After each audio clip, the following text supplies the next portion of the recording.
Recording in progress.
Are you with us?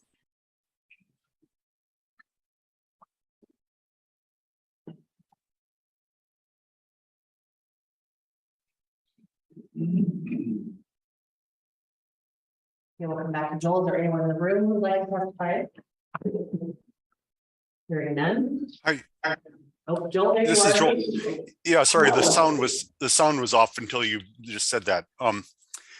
So you're into the testimony already? We are just entering public comment, so you Okay. can for 3 minutes.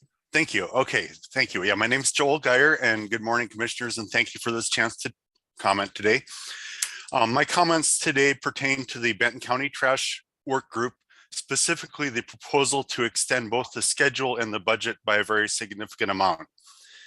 Regarding the schedule, I'm glad that the facilitator has come to the realization that these are very complex issues and that the original time schedule was not at all realistic.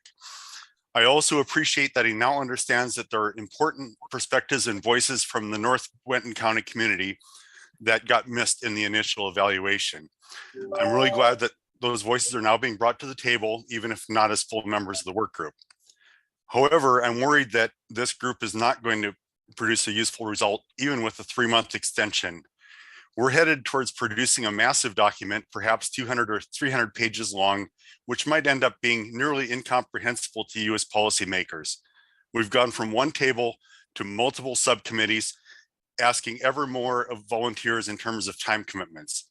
Yesterday, I even heard talk of a subcommittee of a subcommittee. And the price tag is substantial for a county that has a lot of other needs, thinking of mental health, homelessness, and where there are things all around us. So I'd like to suggest a more cost-effective approach for what strikes me as the main problem. The biggest problem is that volunteers are being asked to comment on draft documents that are incomplete, poorly structured, and unbalanced. We might have 9 pages about rats in Corvallis in the early 1900s and nothing on other topics such as landfill fires. So my suggestion is that you hire a lower cost contractor with good organizational and writing skills to support the work of this group by putting documents in a more coherent form before volunteers are asked to look at them. You might be able to get an OSU grad student to do this for $30 an hour rather than $300. This would save work group volunteers a lot of time, and perhaps we could get by with fewer meetings where a facilitator is needed. So you could save our tax dollars on that end. Thank you. Thank you. Is there anyone else who would like to provide public comment? Hearing none, we can move. Oh, Yes, pardon? if possible. Is that Ed? Go ahead, you can have about 3 minutes. Yes, my name's Ed Patera. I'm a resident. I'm on the Talking Trash Committee also. And it's been a very interesting time. I've been involved with a few committees, and I'm really encouraged by using a consensus building approach. It's really a lot of work. It is demanding on participants, but quite frankly, that's what we signed up for. I believe that it's great to extend this schedule out. I am concerned about cost, but I think it's the kind of thing that you really have to rely on the community members to tee things up and make things proceed effectively without overburdening community staff, county staff. So I guess you're probably getting the sense I'm probably 180 degrees from where Joel was, with no disrespect, but it's really just based on having done this before and appreciating the opportunity to participate in this county's efforts. Thank you. Thank you, Ed. Is there anyone else who would like to provide public comment?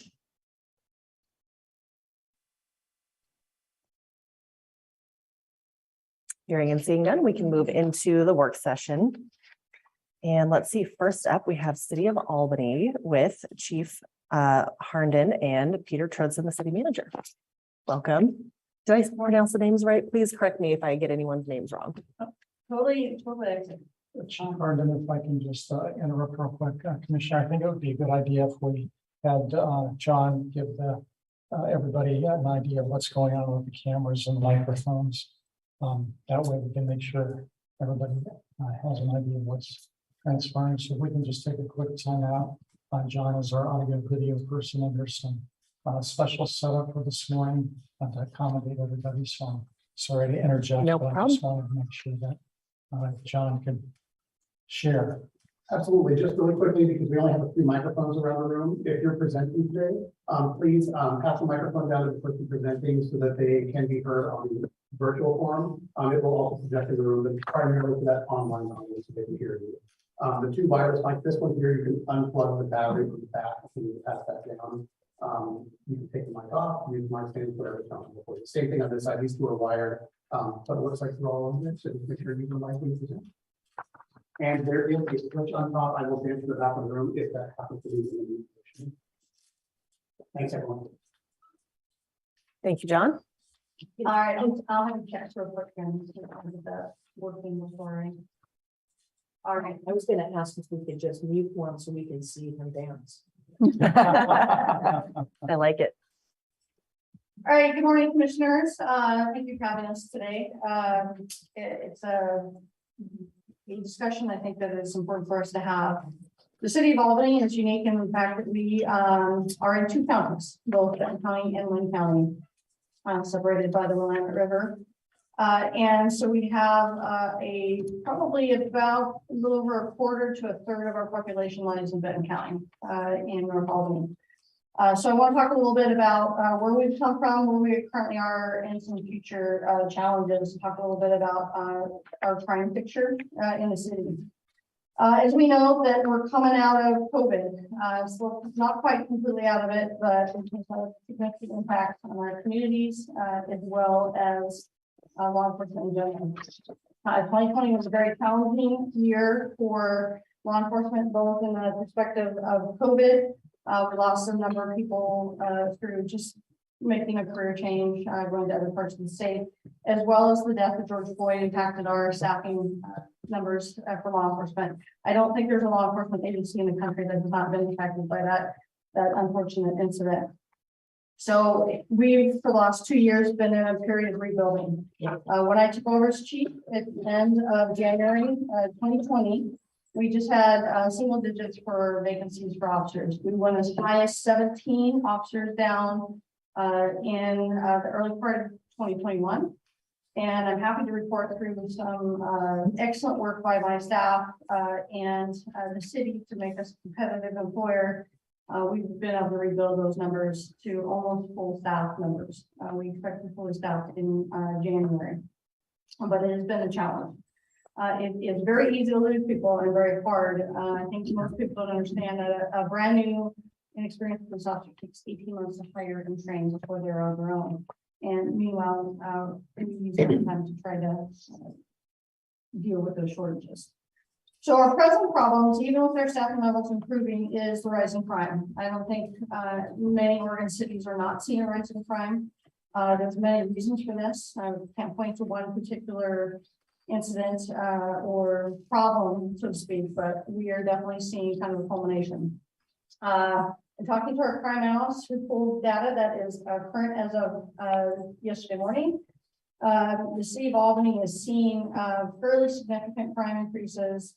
We're up 27% total for the city, and unfortunately I don't have the breakdown for North Albany, but as a city we're up 27%, with property crime being up 28% and violent crime being up 10% from 2021. 2020 is a little bit, if you compare it to 2022 or to 2020, it's going to be a little bit unusual because we saw such a dramatic shutdown of everything. What we did as far as policing, our ability to put people in our county jails and the like, we really saw a drop off of our activity in law enforcement in general, at least in the city of Albany. So, but these numbers are concerning.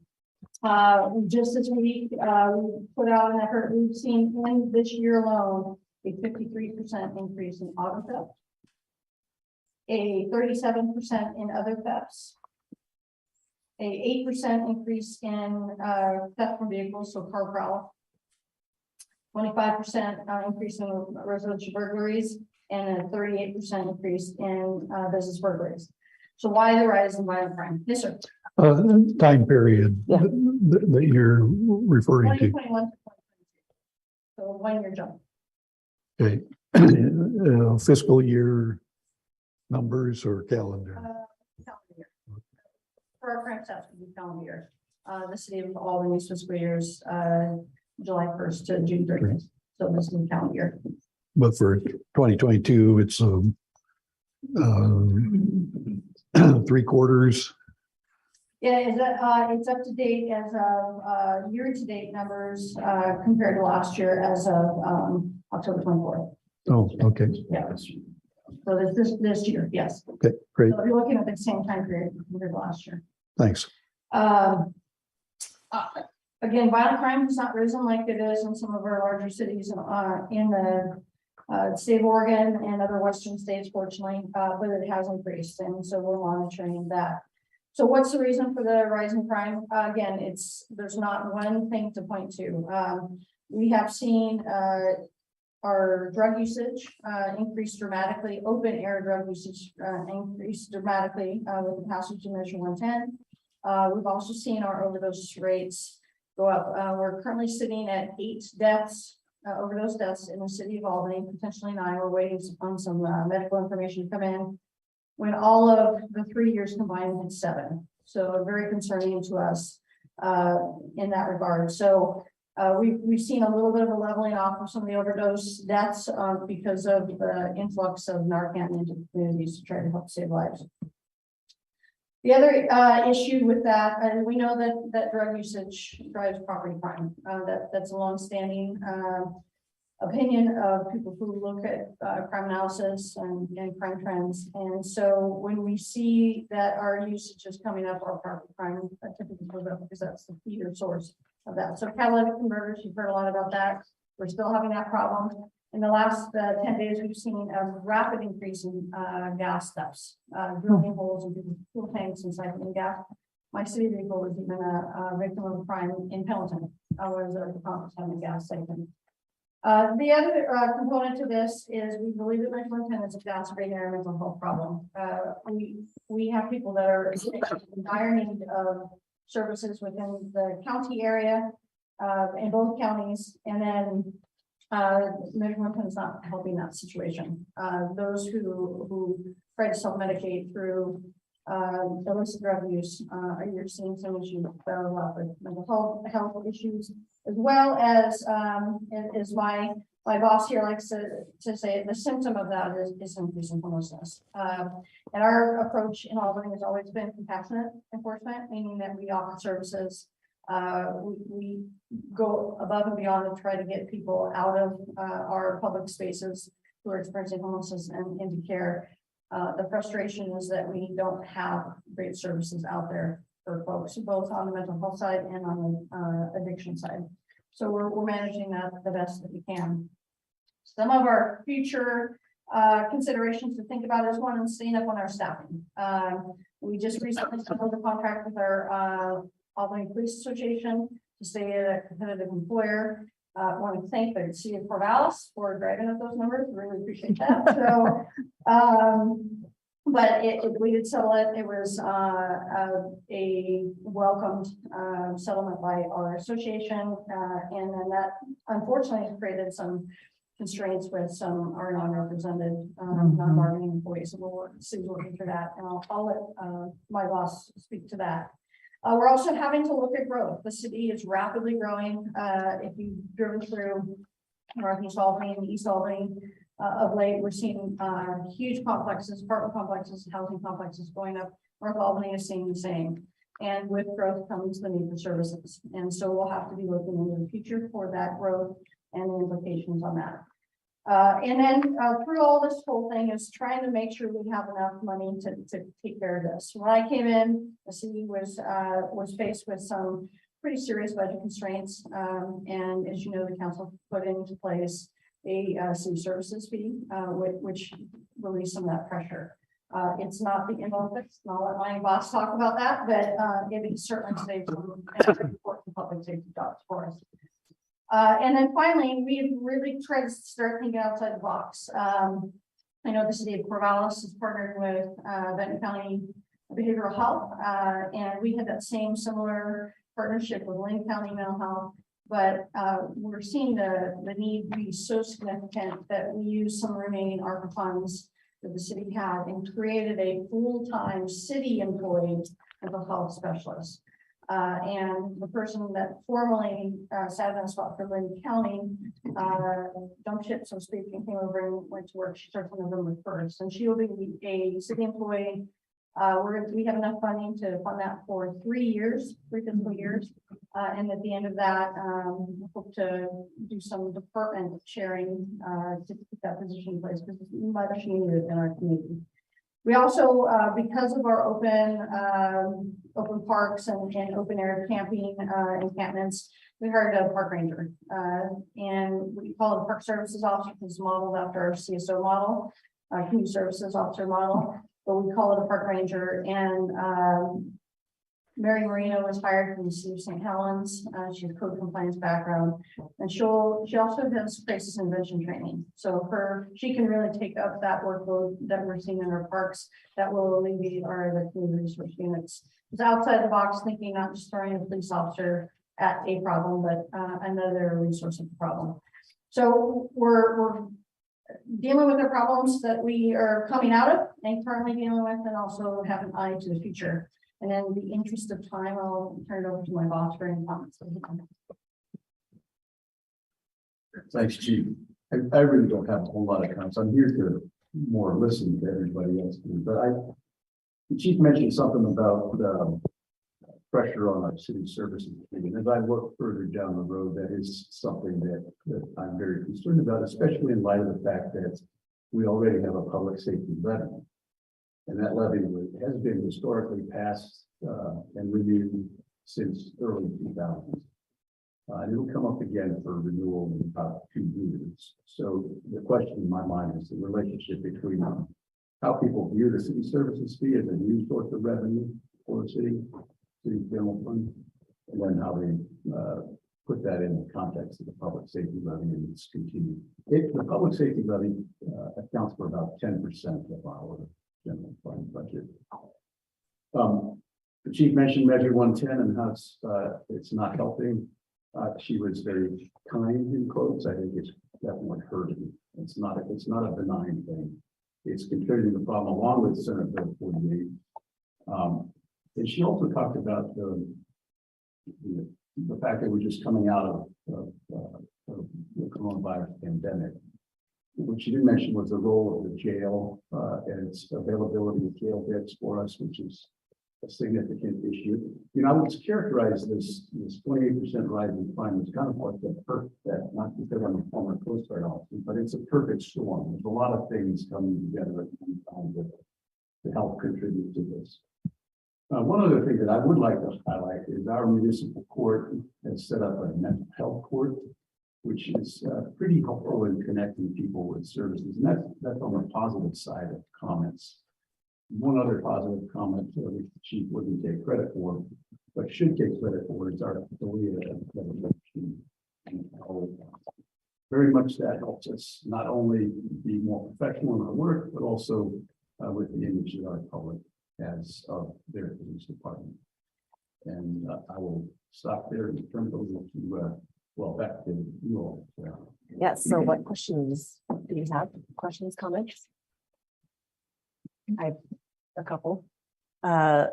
So I believe a while ago, you all enacted an enhanced law enforcement area, which some people called an exclusion zone. How did that go? How is it going? Is it still going? It's still in place, but it's not. I don't, and you correct me if I'm wrong, but there's perhaps been one person charged under that, and that was several years ago. Okay. And that applied to everyone who would commit more than 3 crimes in a 6-month period in that specified area, which is more or less the downtown. Sure. Did you find that to be helpful at all or not so much? Well, Well, we haven't, that was put into place before I arrived, but it also some effort by our municipal court and the municipal mental health court has really helped avert even having to use that law. Okay. It was, there's other ways to deal with some repeat offenders, so we really haven't had to enact it. So right now it's just kind of dormant. So would you say that the mental health court is much more effective than the OEA? it's very hard to measure deterrence. How do you know what didn't happen because of something? So that would be hard to say definitively that's the case. I think both in concert. Very good. Thank you. Other comments, questions? Commissioner Malone? Yeah, back to the crime trends. COVID has thrown off a lot of statistics. It doesn't matter what area you're talking about. Can you go back to the good old days in 2019 or in that area, 2018, 2019 versus current and kind of in general terms, what would happen to the trends you were talking about if those were the comparisons? Yeah, I was hoping that my analyst gave me the 10-year window, which he did not. I think that you're going to see a similar trend. They're going to fluctuate up and down a little bit. I mean, certainly follow up and give you the 10-year window with the big old asterisk around 2020 and part of 2021 because of the closure. We basically stopped all proactive policing in parts of 2020 because we didn't really know what we were dealing with. And we also didn't want the impact. We didn't want writing tickets to people in a very uncertain time. So we were not out doing a lot of proactive work at the time. And so I think I'll have to send you the 10-year window, but definitely there's a steady climb out of 2020 into 2022 as far as what we're seeing out there.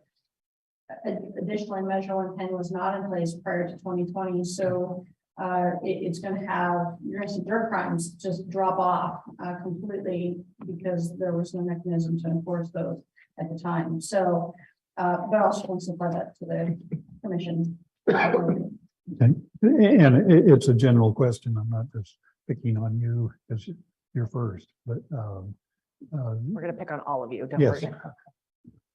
Thanks. Other comments or questions? I just had another question about the CALIA bit. What kind of an impact has that had on your organization? Both pros and cons. I've always grown up knowing CALIA, so to speak. My former agency in Washington State was also CALIA accredited as long as I could remember. I think what it does is it most certainly raises the level of professionalism. It really doesn't tell us what to put in our policies, but checks to make sure that we have the necessary things covered, as well as that we're following best practices. So again, they don't supply us the content, but they like to see that we look towards organizations like the Police Executive Research Forum, or PERF, that do put out best practices. For example, when George Floyd was killed in 2020, we saw a lot of public pressure about chokeholds and about various other aspects of use of force. Albany already had those in place even before that incident happened. And our pursuit policies had been reined in well before that and considered best practices for risk management and the like. So it most definitely raises the level of professionalism. And when I could go to my city council and to my boss and say, it's good to know we already have that thought, that we're ahead of that, and we're able to have some good practices. And again, policy is policy, but unless your culture also exemplifies that, I think that's important. Minneapolis Police Department had an intervention policy in place. It didn't work because your culture didn't support it. So making sure that CALIA makes sure that we have a culture that also supports those best practices. Thank you. I have one last question. Can I do a ride along? Absolutely. Yay. Okay. Other last call for other comments or questions? No, not at this time. All right. Thank you very much. Oh, Comments, I sure. would speculate that, and I haven't given scientific data back up, but I'd say a career accreditation might very well help in recruiting efforts. Okay. Good to know. Thank you. All right. And with that, we can move on to the city of Corvallis, and we have with us Captain Goodwin. Welcome. Morning. Thanks for having us here today. To follow up with the CALIA conversation, one of the highlights for the Corvallis Police Department this last year is we did attain reaccreditation with CALIA. We've been accredited since 1995. So speaking of the culture, literally all of our sworn staff have only known CALIA for our agency.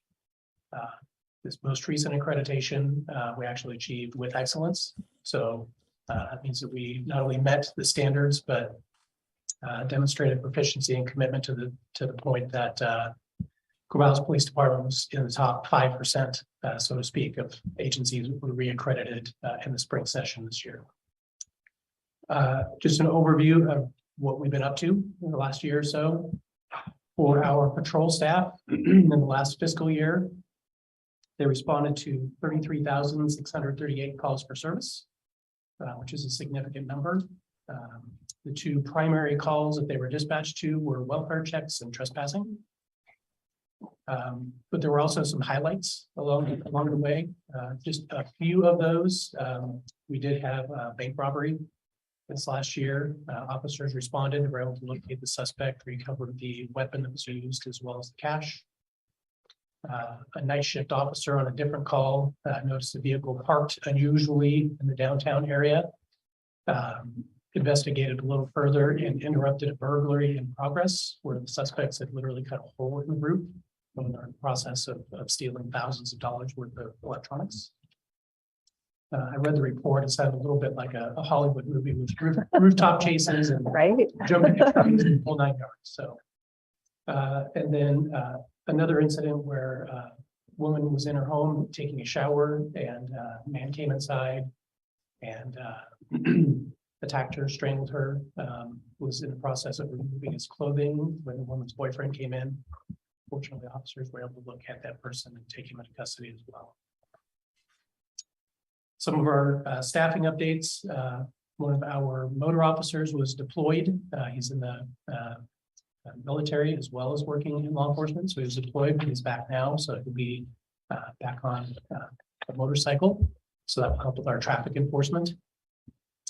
We have community service officers that have been a valuable asset for us. Community service officers are non-sworn personnel, but they assist with calls for service. In fact, in the last fiscal year, about 10% of our calls for service were handled directly by CSOs. This includes things like animal complaints, cold, low-level thefts where there's no suspect information, things like that. But they additionally assist officers. Traffic crash, they may help with traffic instead of having a police officer do it. Help collect crime scene evidence, things like that. So it's been a very valuable resource for our agency. Our canine program has seen some changes in the last year. One of our patrol dogs passed away, and another one was deployed at the very beginning of the year. Our goal is to have 2. So with the passing of Canine Bolt, we've started a process to identify, in fact, have identified and in the process of selecting a new dog. In the last, not this year, but in the last few years, we have discontinued our drug dog program, which is associated with changes in legislation with Measure 110. We've added new instructors for the department as we continue to see staffing changes with the return to some level of normalcy. We've been able to resume in-person training. We posted a police mountain bike course. And we've been able to do in-person training to refresh skills for our staff. We've also added new folks to our peer support team, which is something that we do along with the sheriff's office to make sure that our staff is being taken care of. It's a stressful job, and it's a program that's seen a lot of value for our staff for their mental health. For our detectives, which includes our street crimes unit, over the last fiscal year, they worked 199 cases. A variety of incidents, as I'm sure you can imagine, they're all much more complex and higher profile than a typical patrol officer would deal with. A few highlights for them for the last year. Officers responded to report that somebody may be manufacturing destructive devices to include Molotov cocktails. Detectives investigated that, did make an arrest. It sounds like the individual was perhaps planning on using these devices at a public event. There was a stabbing of an individual. Actually, there was more than one, but stabbing of an individual that was an immigrant from Afghanistan. Detectives worked that case and were able to identify and take the suspect into custody. Drugs continue to be a problem that our detectives investigate as well. Last year, there was a BHO lab, butane honey oil, which is a derivative of marijuana. So folks had come to Corvallis from another state and set up shop, manufacturing this illegally. It's very, very dangerous substance to make. Detectives investigated that case, and there's probable cause for the individuals that are involved with that. Fentanyl has been a significant increase in impact on our community. Had a case where a couple hundred fentanyl pills were recovered after detectives were able to investigate an initial contact related to the fentanyl, and then we're able to sort of move up that food chain as you would find the person responsible for selling it. And more recently, we had an OSU student that was struck by a vehicle that then fled the scene. The student was seriously injured, but through diligent investigation and partnership with multiple other agencies, we're able to find the suspect who's been charged with those crimes. The one thing that our investigations lieutenant wanted me to pass along was similar to Albany.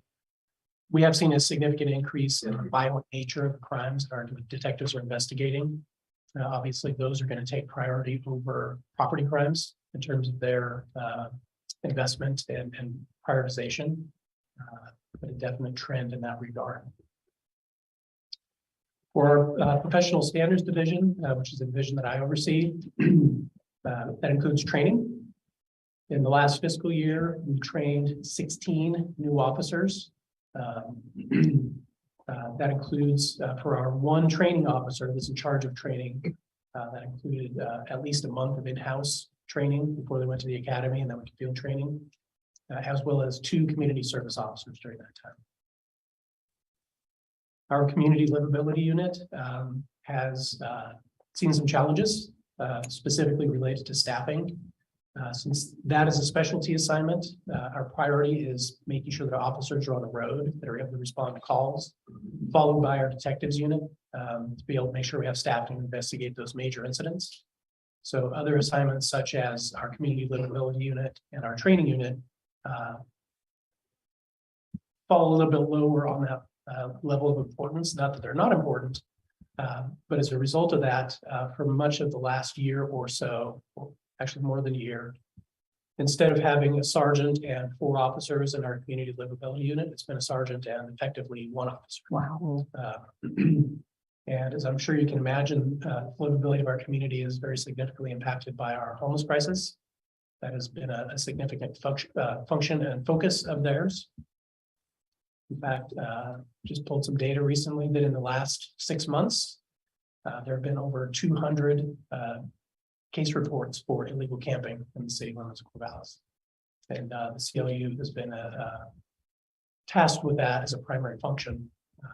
As a result of the lower staffing for that team and the community issues associated with homelessness, they have not been able to engage with the OSU student population as much as we would like. During COVID, that was, of course, less of an issue. As we're returning to some level of normalcy, we're seeing that activity is picking up to pre-COVID levels, if you will. So looking for ways to re-engage with our student population. Part of the community livability unit is the core team. Officer Anderson has partnered with Benton County Health Department. Alyssa Rill is a qualified mental health practitioner. I think that we've shared information about that in several different forums, so I won't go into too much detail, but in their first year, so the last fiscal year, they reviewed 561 reports that had a nexus to mental health. So literally every single report that our crime analysts found with that nexus, they reviewed it to see if there was follow-up they could do. About a third of those did lead to some sort of response. Either they were the initial responders or they reviewed the report and then responded out to engage the person. About 51% of those engagements were resolved on scene in some way, shape, or form, connected them to services, provided an assessment, whatever the appropriate outcome was. About 26% of the time, services were refused. And I think that's important to recognize that by and large, mental health services are voluntary, except for in a few significant circumstances. The person that we're trying to engage with assistance needs to be willing to engage. Only about 1% of the incidents that they were involved in resulted in arrest. That's one of the focuses of the team, is to find alternatives to arrest. Even if there may be criminal behavior, is there a better way to address it than taking them to the hospital or to jail? And during that time, I know it's another priority for our community to understand how force is used in these circumstances. During this time, the core team, no force response related to their calls for service. Another function of the team is training, both within our department and outside the department, for crisis intervention training. During their first year, they facilitated 2 different trainings for CIT in partnership with other agencies, and of course, inviting other agencies to participate as staffing allowed. One of those CIT trainings was actually a pilot program. The Corvallis Police Department was selected as a pilot site for the Bureau of Justice Assistance. They are developing a crisis response and intervention training, CRIT, which is essentially CIT, crisis intervention teams, with a little bit more of an emphasis on developmental disabilities, substance abuse, and mental health than the existing model.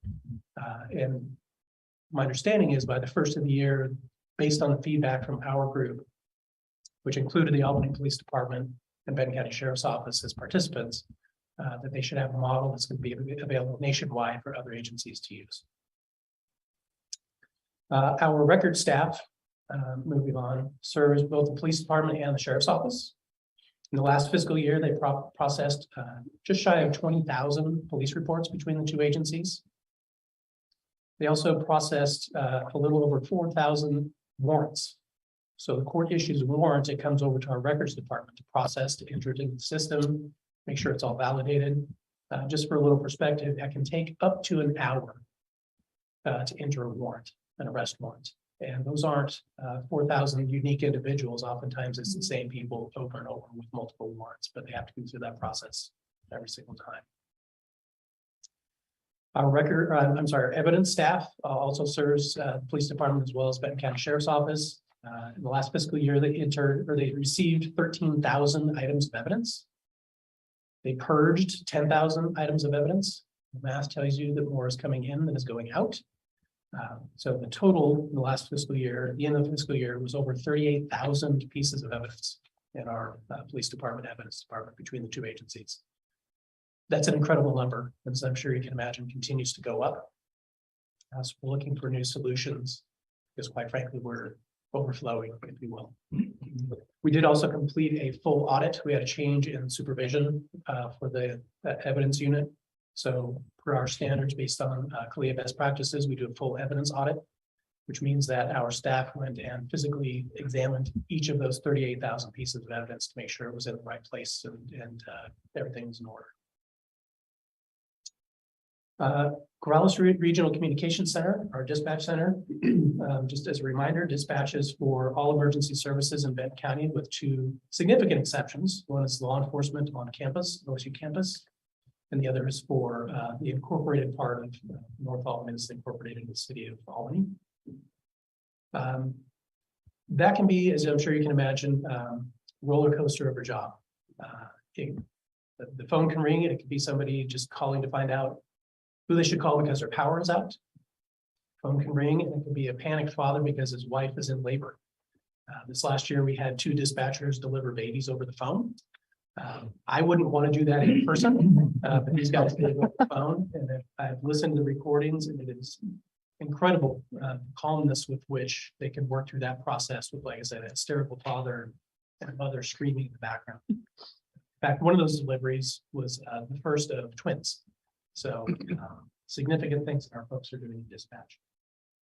In the last fiscal year, our dispatch center received just shy of 120,000 phone calls.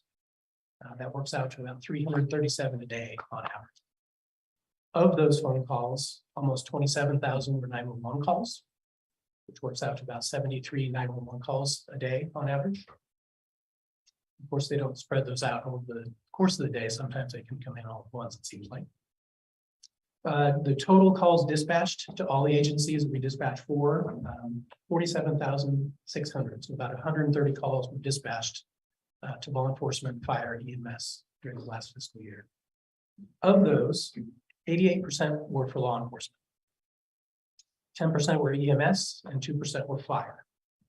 Of course, as we can imagine, fire calls don't often just result in one fire truck responding. It can result in numerous fire trucks responding. Of the law enforcement calls, 73% of those were dispatched to Corvallis Police Department, 21% to Benton County Sheriff's Office, and 6% to Local Police Department. Another significant accomplishment for our dispatch center is we completed an asset management plan. We have about $7 million worth of equipment. And with the 911 service district, we're now in a better position to ensure that it's being maintained properly. So the first step of that is to do complete inventory. So we completed that in the last year, documented not only what we have and where it is, but when it was placed in service and what the expected lifespan of it is. And then developed a document so at a glance we can look forward and say, you know, in the next fiscal year, we need to plan for this amount of funding to replace this equipment to make sure it's replaced before it fails, hopefully. And a significant part of that as well is the establishment of the reserve fund. With this fiscal year, we were able to meet our initial target of $1 million in reserve. So if we do have a catastrophic unplanned failure, we can address that in an appropriate fashion. And to close out the highlights of dispatch, I wanted to share that our 911 manager, Scott Haverthorne, recently received a Lifetime Achievement Award from Oregon APCO. APCO is the Association of Public Safety Communications Officials. Very significant honor for him, which is fairly timely as he retires in a couple of weeks. So if you have an opportunity on November 15th at 2 p.m. at the Corvallis Benton County Library, we'll be celebrating his 31 years of service to our county. The challenges that we are seeing, which are not unique to our agency, first and foremost, as Chief Harden mentioned, is staffing. Law enforcement is a difficult career currently to recruit and retain people. Through a significant effort of our administrative staff, our sworn staffing is actually in a reasonably good place at the moment. We have 71 of 75 hired. 12 of those are in some stage of training. And then you sprinkle in a few injuries or people on leave. And we're really probably closer to 65 or 70% realized. But all told, we feel like with our sworn staffing, we're in a good position. One of the things that we've seen in the last few years that has been new during my tenure, my 24 years with the police department, is we're seeing tenured officers leave the profession. It's not uncommon for somebody in training to realize that maybe I shouldn't be in law enforcement. But we're seeing officers that have 7, 10 or more years leaving the profession entirely, which is something that's new. Staffing is not an issue just with our patrol staff. We're short 2 of our record staff. We just had a process for that, and we're not able to identify any candidates successfully. Our evidence, we're in the process of hiring 0.5 FTE to get them back up to fully staffed. Most significantly is our dispatch center. Staffing is in a very difficult place there. We're authorized 24 dispatchers. We currently have 15. 3 of those are in training, and we're speculating we may lose 2 more over the next month, which will effectively bring us to 10 solo dispatchers. This month's overtime, just for some perspective, is over 300 hours of overtime has been posted. And if we do lose the additional 2 people, it obviously will go there. And it's not that there hasn't been an effort put into hiring, just for a look back from August of 2021 through September of 2022. We had about 1,200 applicants for dispatch. The first step in the process is to take an online test that measures, a little bit of critical thinking and multitasking, a little bit of keyboarding skills. Fewer than a third bothered to take the test. So we only had, and then from those that passed the test, only 123 went to oral boards. So we've already lost 90% by the time we get to oral boards. 28 went to the captain's interviews, 22 of those went to background, and we hired 6 during that time period. We do currently have additional folks in background with the psychomedical phase of hiring. But overall, during that time period, we've hired 0.5% of the people that applied. By way of comparison, the acceptance rate at Harvard is 5%. So I'd like to think that we're harder to get into. We have higher standards in Harvard, but folks at Harvard might argue that. But we do continue to do those efforts. We run a process literally every week to try to stay on top of that and keep that moving forward. Another challenge that we have is our facility. Our building is aging. I know that you're well aware of the condition of facilities, but I won't spend any time on that. Another issue is that we continue to lose the tools on our tool belt. Chief Harner already spoke about Measure 110, the impacts that we've seen there. We've seen a lot of police reform measures in the last few years. Some of those have really had no impact because it's basically just things that we've already been doing. It's just now legislated. Some of those had minimal impact. For example, legislation about the use of tear gas, not really an impact for us specifically. But some of those are more impactful. At the beginning of the year, there's a change that will go into effect about certain traffic violations will be considered secondary offenses that our officers and deputies will no longer be able to use as a reason to stop a car. primarily lighting violations and things of that nature. I'm sure that my colleagues here will be able to verify that 2 o'clock in the morning in the downtown area or somewhere there's drinking establishments. You may stop somebody for a headlight out, but that leads what potentially leads to an arrest for DUI. Other criminal cases can be resolved from something as simple as a traffic stop. Ted Bundy, the first time he was caught, was from a traffic stop. Timothy McVeigh was a traffic stop, just a routine traffic stop. So losing that tool from our truth belt. Additional court cases also have an impact on how we do our jobs and require a lot of additional training to make sure that we're up to date on that. So we're losing those tools from our tool belts. And along with that, we're seeing more need for additional tools, especially in regards to behavioral health, which we talked about today. The community has much higher expectations, which is understandable. We want to meet those expectations. But a lot of that is becoming more difficult, requiring additional training to meet those standards and those expectations, as well as tailoring the solutions to our community. We want to make sure that we're not simply taking a good idea from somewhere else if it's not going to be what's right for us. Hence the core team. A lot of research went into that as a solution rather than simply moving forward with something that wasn't well vetted. So in a nutshell, I guess the challenges we see are much fewer tools on our tool belt to address what we need to address, and much greater difficulty in finding professionals to use those tools. Thank you. Comments, questions? I have a question going back to an early part of your presentation, Captain Goodwin, when you mentioned that there had been one stabbing, and you mentioned that the victim was not US born, and I was wondering what you had seen in terms of hate crimes and bias crimes, and if that was characterized as a hate crime. That was not characterized as a hate crime, and I appreciate you asking the following question. It was an unusual case because the person didn't speak English and didn't, it was a language that was commonly spoken as a primary language like Spanish. Yeah. That's easier to navigate. We actually had some contact with some other folks that had emigrated from Afghanistan prior to that, working with community groups, but there was no indication that it was a hate crime. It was just an unusual circumstance with the language difficulty and working through cultural differences. There were, as I mentioned, certainly other stabbings that have occurred. That was just a little more difficult to navigate for our investigators. And I have a follow-up question, and that is, what proportion of your officers, sworn and unsworn staff, speak Spanish? I don't have that data in front of me. Off the top of my head,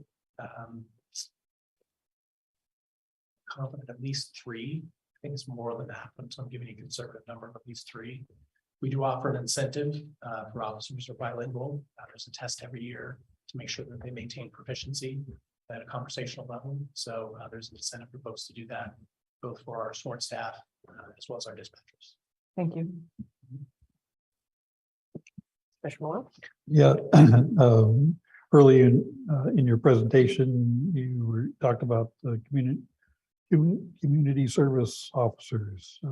Wanted a little more detail on that. They are non-sworn, which means no firearms. Correct. Correct. Just what's their role, and is this part of onboarding people to become sworn officers, or just how do they fit in with your program? The community service officers are actually funded as part of the public safety fee. So they were added just a few years ago because there's a need to address some community needs that are more difficult to address with sworn staff, or maybe less appropriate to address with sworn staff. Foremost amongst those is animal control related issues. We used to have a half-time animal control officer. That position went away. She's actually now a community service officer full-time. So A lot of those things are things that our officers didn't necessarily previously go to. If there was a barking dog complaint or something like that, our sworn officers didn't necessarily go to those kinds of calls. Our CSOs do. If there's a car prowl, for example, that there's no physical evidence that's identifiable, there's no suspect information. It was not uncommon if staffing in the call load dictated we can't send an officer, we didn't, our CSOs will go. A shoplift where there's no specific suspect information or just a video or something like that, our CSOs will often take that. So a lot of those things that our officers weren't able to do or weren't consistently able to do, our CSOs were able to do. And like I said, it also frees up our officers if there's a traffic crash, one officer is investigating the crash, but someone else is needed to help direct traffic. You can have a CSO do that instead of an officer so they can go do other tasks. Thank you. And on the core program, is that still one CPD and one Benton County Health? And we're now in the second year of the program. Yes. And maybe talk a little bit about the what the future holds for that. Certainly. It did start out as a one-year pilot program. Some small adjustments being made along the way. Certainly open to doing that as needs change. At this stage, ideally, we would have a new FTE for that position. There's such a community need. We have designated one of our community livability unit positions as the core team officer. So sort of we made a reassignment for that.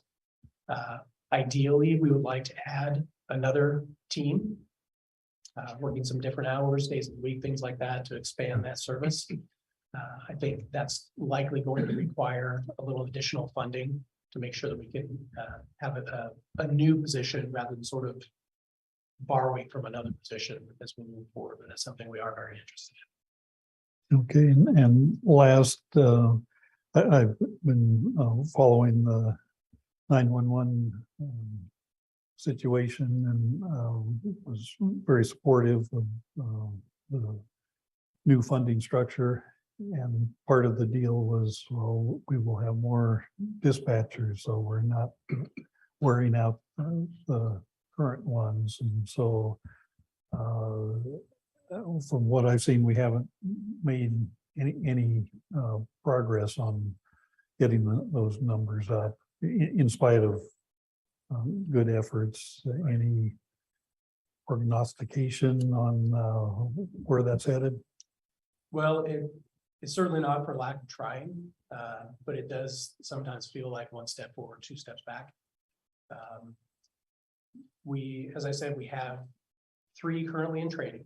One of those is a lateral, so we're anticipating if things go well, that she'll be solo early spring. The other 2 just graduated the academy up in Salem. So we're forecasting late spring, but hopefully they go solo. We have 8 that are still in the process. One of those just finished her psychological evaluation, so it's just a medical evaluation that she needs. We have 2 more that just moved in. They passed the background, so they moved into the psych and medical phase. So we should have, assuming all goes well, we should have those 3 folks hired by the end of the year. But the reality is it takes about 6 months to get folks trained up.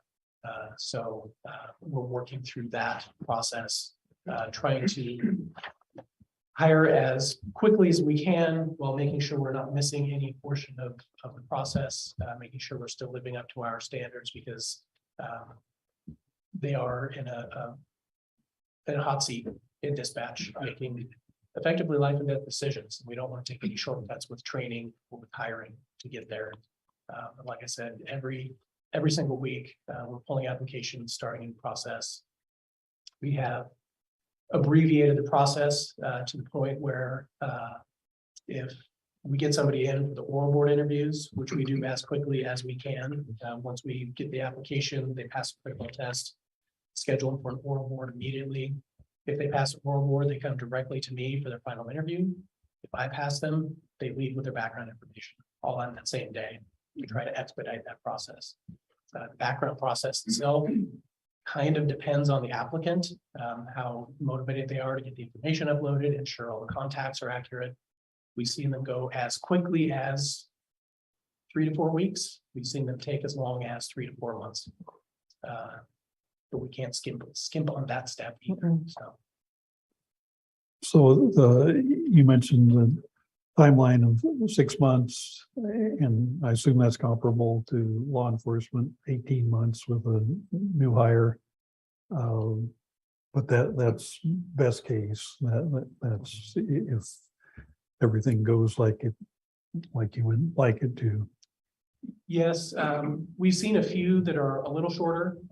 We've had, once in a while we get a trainee in that just does an exceptional job. So we're comfortable with abbreviating the training program just slightly.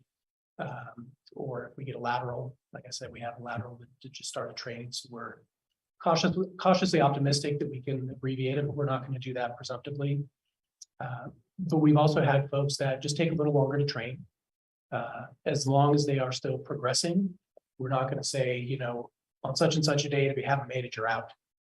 As long as they're still showing progress and they are still trainable and moving forward on that path, it may take a little longer. But if they're moving forward, we'll get them there. Somehow, just as you were talking about the training, I was thinking of driver's ed, and not everybody progresses at the same rate. So that makes sense. Thanks.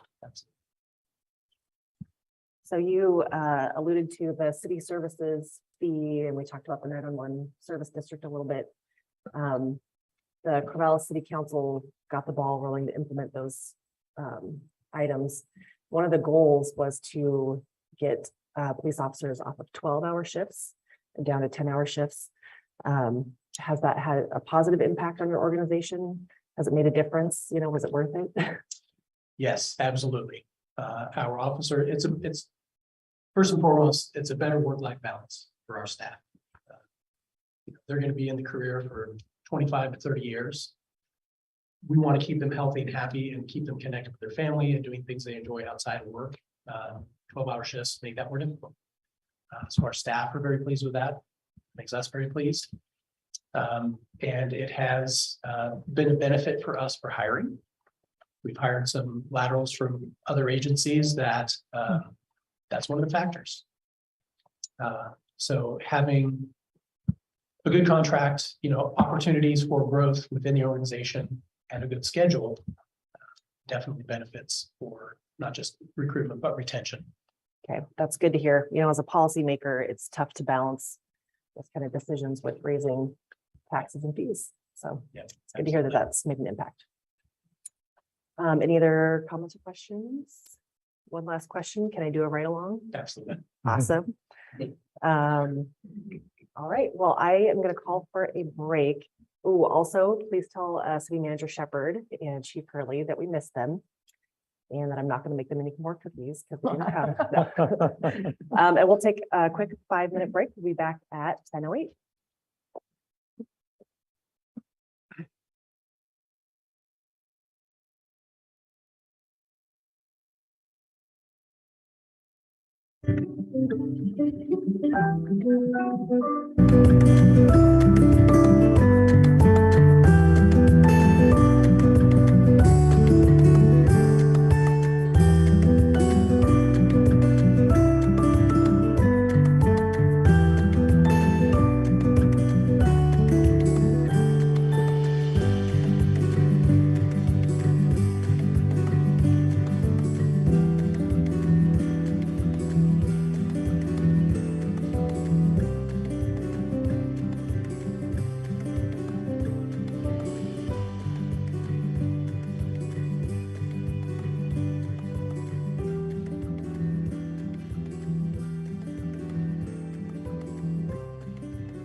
And our public safety officers are managed.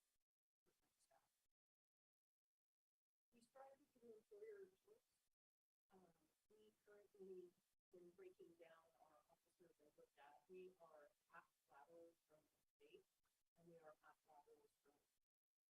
And then we also have 2 entry-level officers who will be attending the academy that we started in September. And that's something that we're celebrating as well. It's an opportunity for our public safety officers to promote they choose. Some will want to enter the profession as a police officer, and some have decided that they really enjoy being a public safety officer. That role is what they want to do at a state university. People online here meeting.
Incredibly impressed with the chambers where all the city council technology to do all that and how well it's functioning. I think that that's impressive. I think we can see moving around various councils. So good job.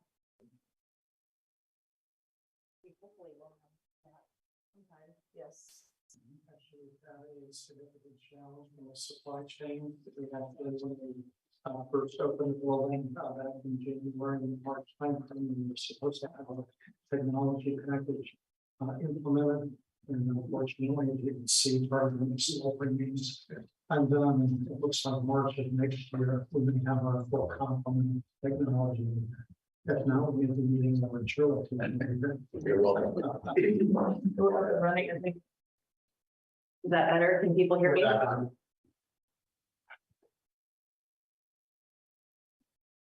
see one comment that audio is coming back. Can other people verify that they can hear us? Wonderful. Thank you so much. Again, apologies for the delay. Please continue, Chief Anderson.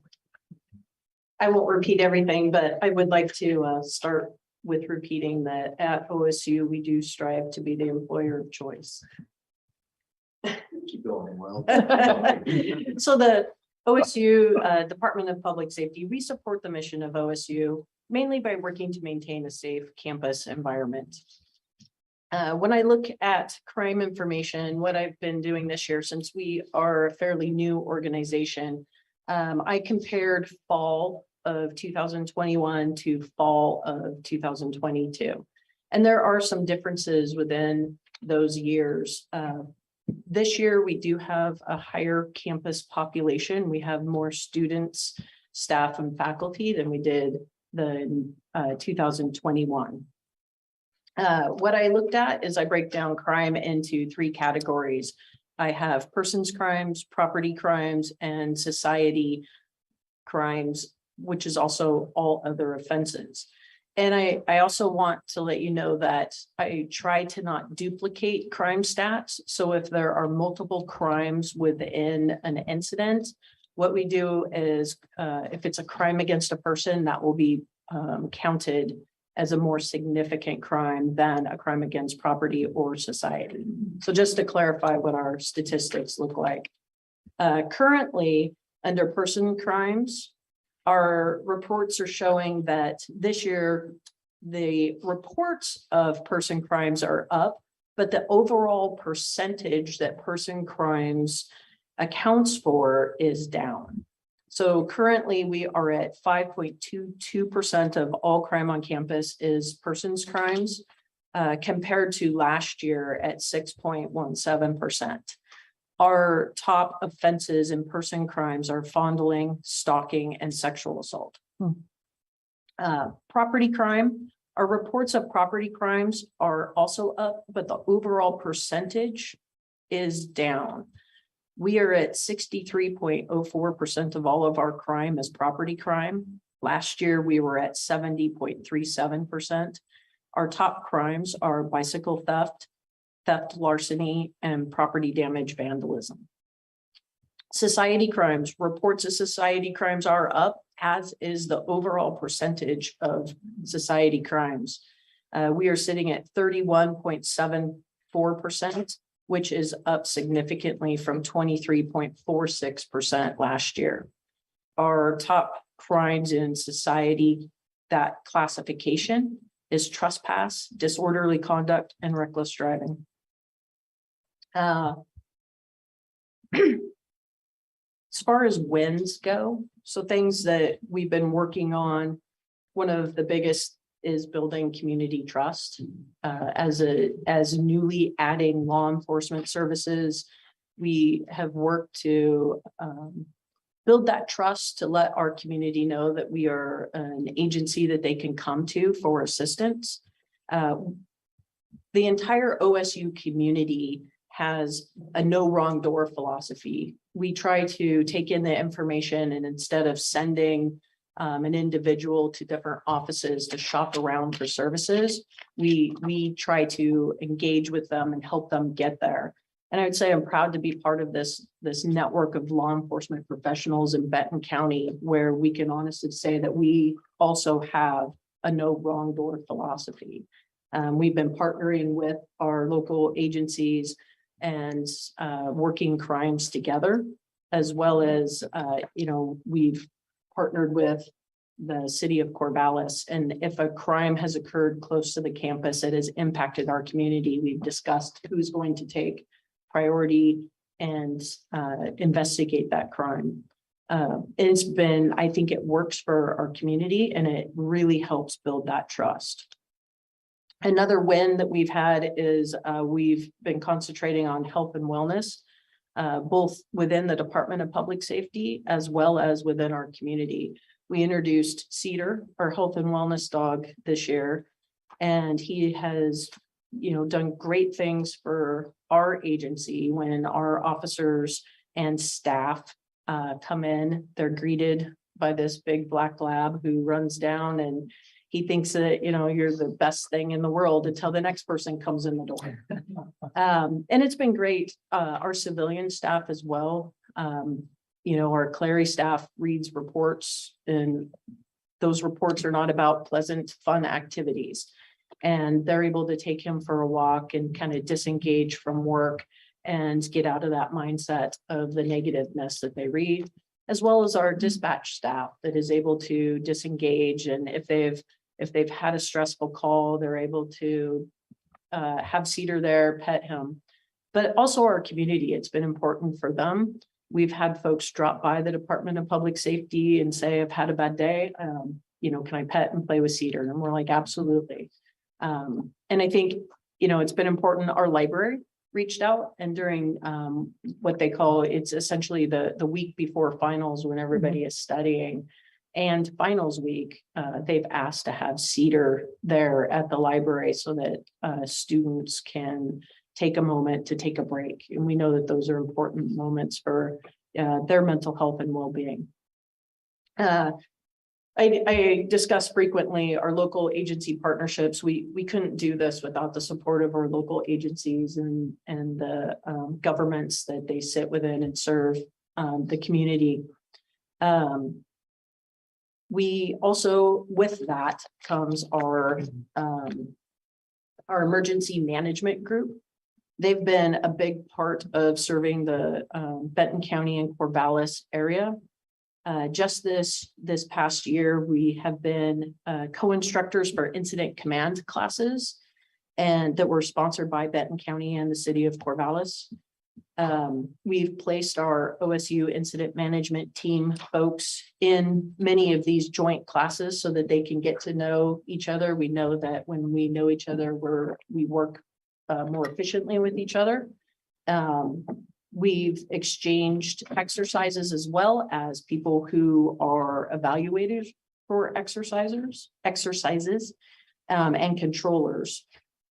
And then this fall, we hosted a hazardous materials exercise at Research Stadium so that we could practice integration of our incident responses. And they are also members of the Benton County Natural Hazard Mitigation Plan and the steering committee. So again, being integral in the community. We also, as far as wins, our staff was very proud. We've been thought of in ways that they had not been thought of before. Unfortunately, last winter, there was an apartment fire and it displaced many residents as well as pets. We didn't know at the time that there were OSU students or anyone associated with OSU that was impacted by this, but we had already provided shelter for those folks and a place where they could come to while the resources of the Red Cross were getting here. We also deployed some of our resources where there was a lost child, and we had the staffing available to send them to that area, because we know that if we can deploy resources quickly, we have more chances for a positive outcome, and we want to be part of that community and part of that positive outcome. We've also had great opportunities for community engagement in the region. We've worked with fundraisers. Some of you know about our pie eating contest. I didn't do very well. We also, Corvallis reached out to us and we were able to be part of Special Olympics softball this summer. We've participated with Shop with a Cop, as well as we adopted families from the ABC house at Christmas time and the holidays. Some of our challenges, community mental health, and actually I want to go back. One of our biggest wins, I failed to mention, and I'm disappointed that I failed to mention them. We've implemented OSU Assist. It is a partnership between our student affairs and the Department of Public Safety. And OSU Assist is much like our core team with our partners from Corvallis. It is a group of mental health practitioners who are able to respond to students, staff, faculty in crisis. They're able to co-respond with us, as well as there are opportunities where they may respond alone. And that is one of our greatest wins. Along with that comes our challenges, which is community mental health. It's difficult when wraparound services are overwhelmed. And we know that without follow-up services, we may be able to come in and stabilize the situation, but without those wraparound services, the follow-up services, it is a rinse and repeat situation. And so law enforcement is called back time and time again, which leads to incarceration, which leads to the potential for use of force. So that has been one of our greatest challenges. It's also been one of our rewards in which we've gotten to know our colleagues and partners with Benton County Mental Health. And, you know, they have been working hard to provide as many services as they possibly can. But again, we're in such a state of just not having those services available that it's difficult for even them Jail services has also been difficult for us. Our sheriff's office has been very responsive. One of the things that I pointed out early on was that with citing individuals, that information was not getting into what is called a rap sheet. And so if another agency encountered that individual, they may not know that they have been in Benton County committing other crimes. And that may lead to them either being released or not charged as they would if they had that criminal history. There were other things that were happening, such as current photographs may not have been obtained of the suspects because those arrests weren't happening in lieu of the citations, as well as fingerprints may not have been taken. So that leads to future crimes that may not be able to be solved, at least quickly or efficiently, and difficulties. And then our houselessness, homelessness, basic needs that aren't being met. The encampments are very difficult for us. We have one encampment that is very close to our campus boundaries. I myself have been there, and as a matter of fact, just last week, as I was driving through, there was an individual who was using the bathroom right there in plain sight. We're finding some of our items that are known to be stolen. So bicycles we're finding in there almost each time we go to the encampment to visit. We're also finding papers that are dropped that we can associate with OSU. We just can't associate with a particular crime. So we know that some of the items that are in these encampments have been taken from our community at OSU, and it's a very difficult situation. Our folks that are living in this situation, we're frequently finding them on campus canning. And although it seems like it may be a minor crime, it impacts us greatly when we find our buildings, our metal buildings cut open and the recyclables taken. Not only do we have to repair the buildings, but now we've also sustained a loss of those recyclable materials. Those are just some of the ways that the encampments have affected us and been difficult. And with that, I would like to turn over the microphone to Paul and Paul. Thank you, Shannon. And Chief said most of it. I'll just want to echo what she said there about our agency. We're a young agency still at 2.5 years in as well. And as you know, we had a very abbreviated process to get our police department in place, but had to make that transition in a way that we could stand up, full-fledged on that 1st of January when we stood it up. But I just want to point out that we couldn't have done it without the help, the assistance, and the partnerships of everyone around this table. We truly appreciate it. And all that came to us. And it's been a great partnership across. I would say as we've gone into this and as we evaluate where we're at with our own police department from where we were, the value of having our own police department that is underneath the auspice of the university, aligned to the values of the university and the local community, is more valuable than I ever could have thought in the process as well. And so Chief Anderson has done a great job. We've hired great officers, and I thank you all for the trust within the community for what Oregon State has done and working together with all of you. Thank you. Comments, questions? One question, and Chief Anderson, you mentioned briefly in your introductory remarks the fact that you had all the same authorities that any other sworn officers around the table do, but that you also have responsibilities under the Department of Education. How much complexity does that add to the work that you and your force have to do? A lot, but it's also very valuable in that it allows us to really think about our messaging.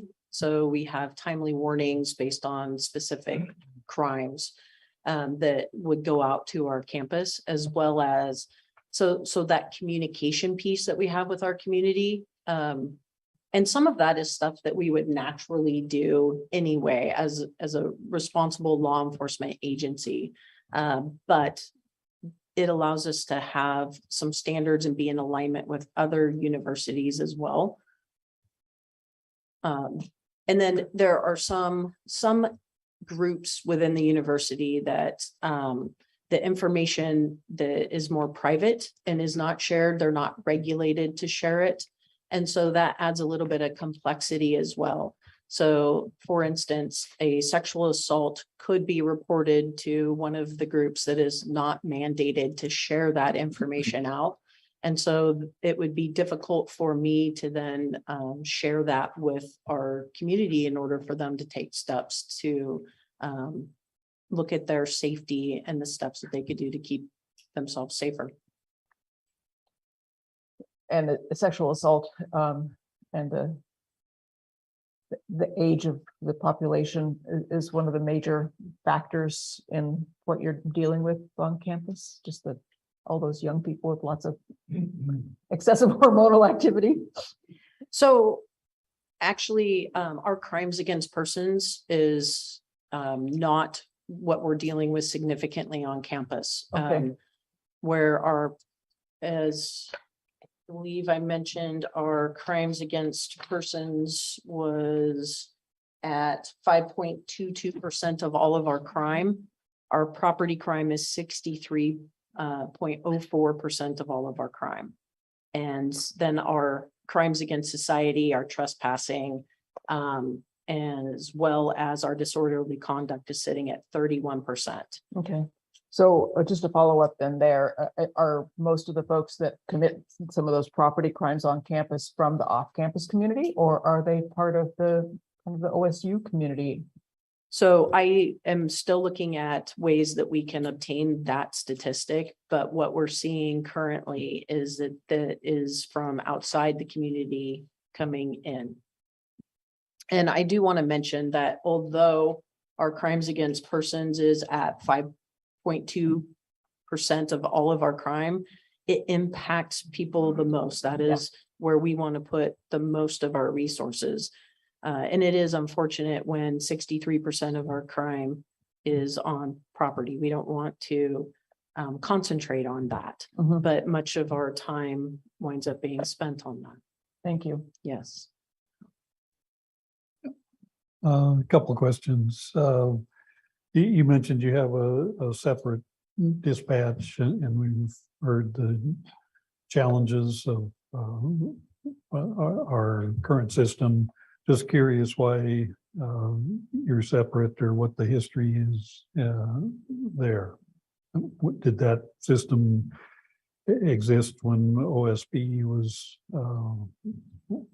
in charge, or just a little bit of the history? Sure. My understanding is that there's been multiple iterations of what our dispatch looked like.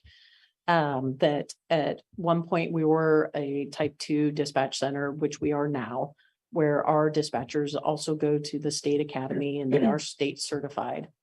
And that at another point they were not. So when OSP was with us, they did both law enforcement dispatching, and then at some point the law enforcement dispatching went over to the OSP dispatch center. But as you can imagine, being on a college campus, it is complex. Our dispatchers receive phone calls for building lockouts, as well as we are a point of contact when we have international students who are having issues at the airport with transportation. If it's after hours, we are the point of contact for that as well.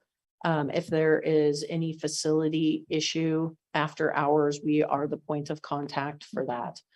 So our dispatchers can go from a life safety emergency to literally calling somebody about an HVAC system that may be malfunctioning. It is a very complex position. And one of the most valuable, as I often say, they are the first voice that somebody hears when they are calling for help. And that is such a vital, important position. And is that, do they students call 911? Is that? It's a little bit of both. So we have essentially three ways that you can get to our dispatch center.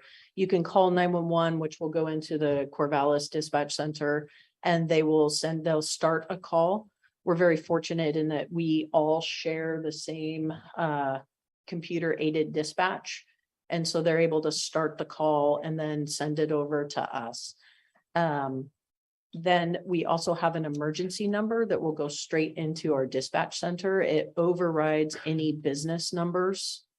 And then we have the business number as well. So non-emergency will come in. And again, our emergency number will override any other activity that is occurring. Okay, other question, I'm curious about large events on campus. I know when OSB was in charge, they had a lot of backup resources that could be brought to a football game day, and how are you managing without those kind of backup resources? It's managed differently. And I can say, when I talk about the partnerships with our local agencies, it's been we're providing a fun, safe environment. We've received much community support, many comments that they're seeing officers from Albany PD, from Benton County. We have our Corvallis bicycle officers that are out in our parking lots and will come into the stadium for brief periods of time. We have our deputies from Polk County.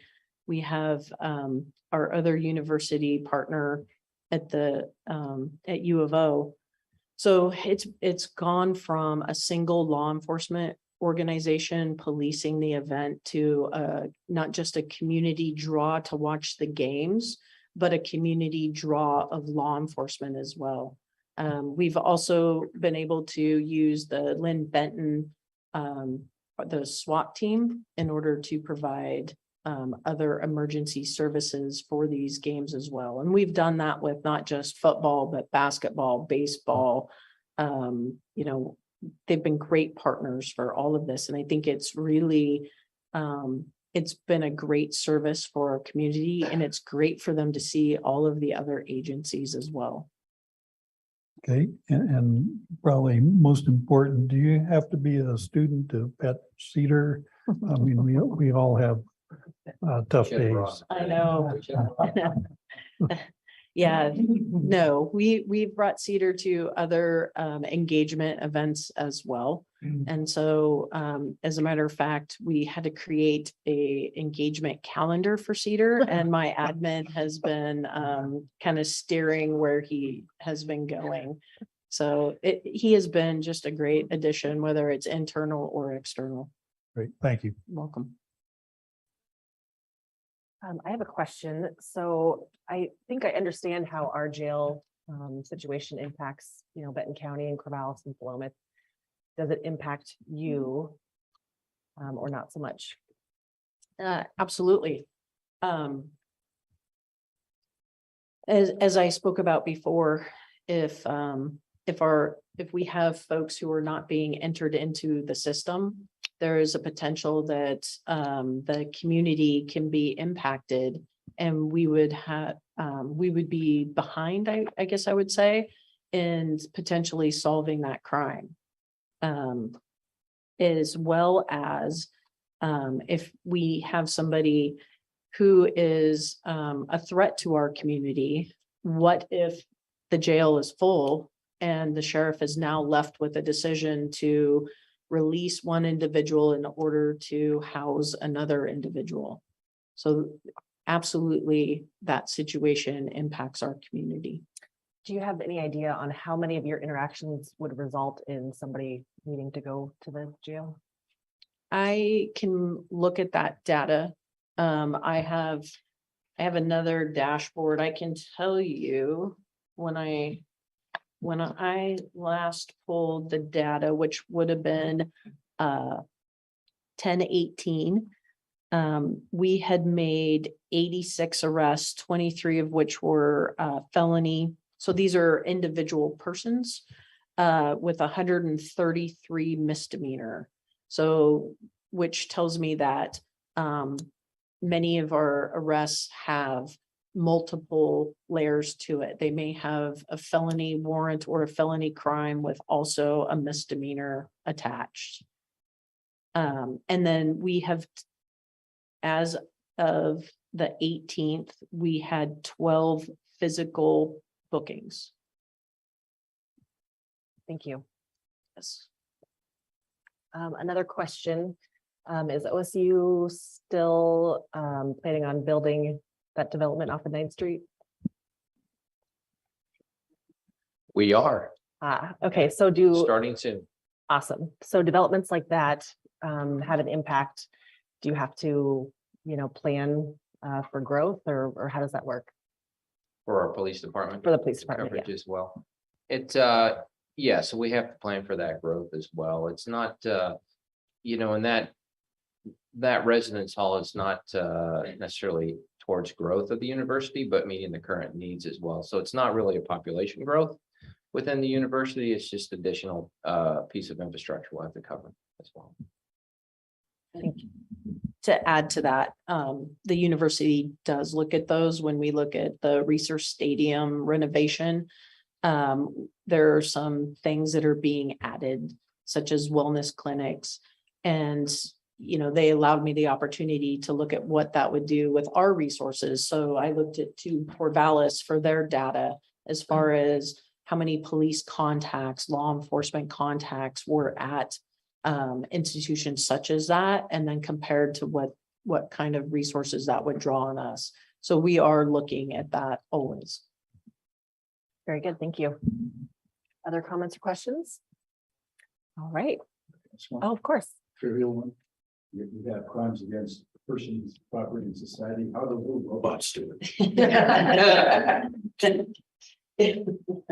We've had a couple incidents. We've had 2 robot fatalities with the railroad. Oh, And then yesterday I saw about 15 of the robots lined up on 15th right at A Street. And so I'm not sure what was going on there. But they are a great addition to our campus. We have had instances where tipping of the robots, and we've been able to hold those individuals accountable. And I would say one of the other great things about working at a university is the internal partners. And so having the resources available for our students, whether it's our CAPS, which helps with our mental health, having a student health department, as well as our investigational group with Title IX, but also working with student conduct so that we're not over inundating our prosecutor's office, and we can handle things in a more timely manner sometimes. And that's just such an amazing resource that we have, that we're very fortunate to have and be part of that partnership. thank you. All right. Well, let's move right along to City of Philomath. We have with us Chief Rubin and City Manager Chris Workman. Welcome. Well, good morning. Always missing, honored to be here today. Thank you. Just to start off, I'm the old guy in the group. 38 years doing this job. Been here for 28 of them. I'm not from in this region. I say with all heart that this is probably the best relationship between the chiefs and the sheriffs that we've ever had. So I want to just let you know that we have a great sharing relationship, friendship between this group. We meet regularly, which didn't happen before, and to the detriment of all of our relationships. And I want to say that at the beginning, because it is incredibly important with a small community when the leadership of the agencies actually the way to show that, partnerships between these agencies make a gigantic difference in the day-to-day lives of our citizens. So it's important that I bring that up. Here. I'll start off just everybody, we're the small, the little brother, agency here. We have 9, full-time staff. We have to do our job a lot different than the large agency. They have more captains in the room than I have employees. So we have to focus on things that are different than our agency. When I first came here, luckily Chris and I got hired about the same time. This senior by about 2 months at the city. But luckily, and this, I say this to Jeff, but I say it to the truth that, relationship between the bosses matters. And I'm really lucky to have Chris. I'd like to say that in front of my colleagues too, that I have a great relationship with Chris and we see things very similarly on our approach. When I first came here, when we first came to the city, crime in Philomath was not good. And we've done, I think, an outstanding job working with our partners to reduce crime almost from when I started to now about 70%. Wow. So that is a big number. We don't have a high crime problem now. We're upset when we have 2 burglaries in a year. We had 2 over the weekend, this past weekend, which didn't make me very happy.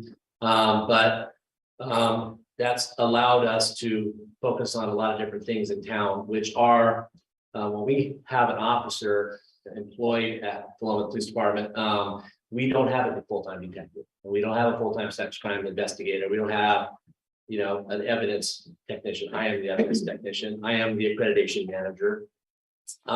So my approach when I came here was to train officers to become detectives. I know that sounds like a silly way to say it, but because we handle all crimes, we investigate barking dog calls, we investigate bike theft calls, we investigate, and when I say investigate, I don't mean just take a report, I mean do an investigation. And I think that's what's led to our success in reducing crime significantly in the town. That being said, getting to the staffing part, because I take pride in training our officers and selecting quality people to come work at the agency. Some agencies like to take them away from us. I'm talking about every single agency here, just about except for Shannon. Yeah. It's hopeful. Yeah, it's a challenge. I'm proud of it. In one sense that the local agencies see our people as good quality people and steal them away. On the other side of that, it's tough for us when we lose one person. You talked about that 18-month turnaround for an agency that has 7 patrol officers. An 18-month turnaround to get somebody hired and trained, it has a significant impact on the agency over that time period. And by the end of the year, we'll be down 3. We've hired all 3, but as we haven't mentioned here, and I don't know what's going on. I kind of know, but I don't want to talk about it. The academy situation is significant in the funding of the state academy and the timing of the academy. I called yesterday. We have 3 people that have all been through our background and psychological exams or medicals, and the next available positions are in May. So what does that do for an agency the size of Philomath? It's incredibly impactful. If I hire these 3 individuals, I mean they've been offered jobs. What do? I start these people and I have to train them until May as part of FTEP or whatever we're going to do, which is what we're going to do. Most agencies across the state are doing that. We're bringing people on instead of sending them directly to the academy.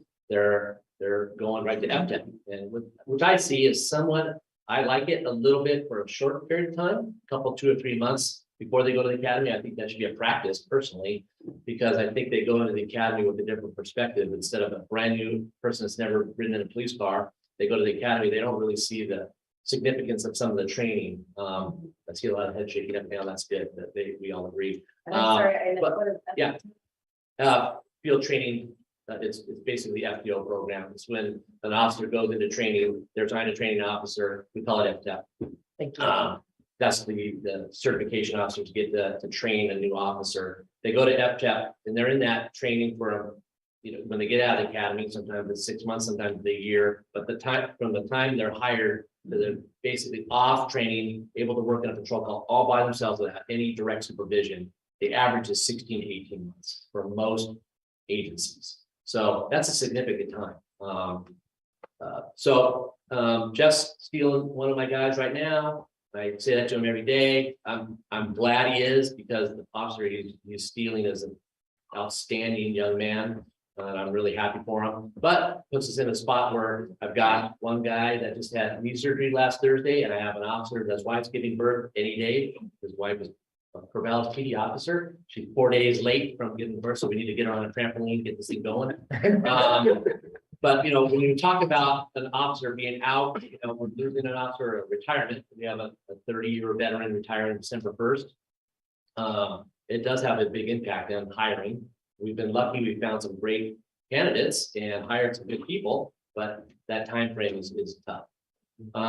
Crime, getting straight to crime, talking about our crime rate. One of the things I know Shannon will be able to measure this at some point. One of the significant shifts in our approach, because we do really proactive investigations. We write a lot of search warrants in our city. We follow crime all the way to its natural investigative end, instead of passing that off to larger agencies or to a detective unit or to a federal agency. We do it internally. My first 2 years here, we averaged over 60 search warrants a year in the city of Philomath. We're down to about 5 or 6, which is good, because crime is so down. That's a good result of that investigative approach. And one of the things we do look at is who's committing our crimes. When I first came here in 2014, our arrest stats were about 90% of the people that we would arrest throughout the year live in the city of Philomath. And now that's exactly the opposite. It's about 10%. So about 87 to 88% of the people that we arrest in the city of Philomath do not live in the city. They are coming to Philomath for committing crime, or coming through Philomath, which I think is a significant change in the way we've had to do business. Everybody that's worked in this community for a long time, Philomath used to be called Philometh. We had a dramatic methamphetamine problem in the 80s and 90s. When I was at DOJ, we did large multi-agency cases in our area and in Philomath. Methamphetamine labs were a big problem in the rural areas and in Philomath. And luckily, our big problem now is traffic. To be quite frank, is traffic enforcement in our town.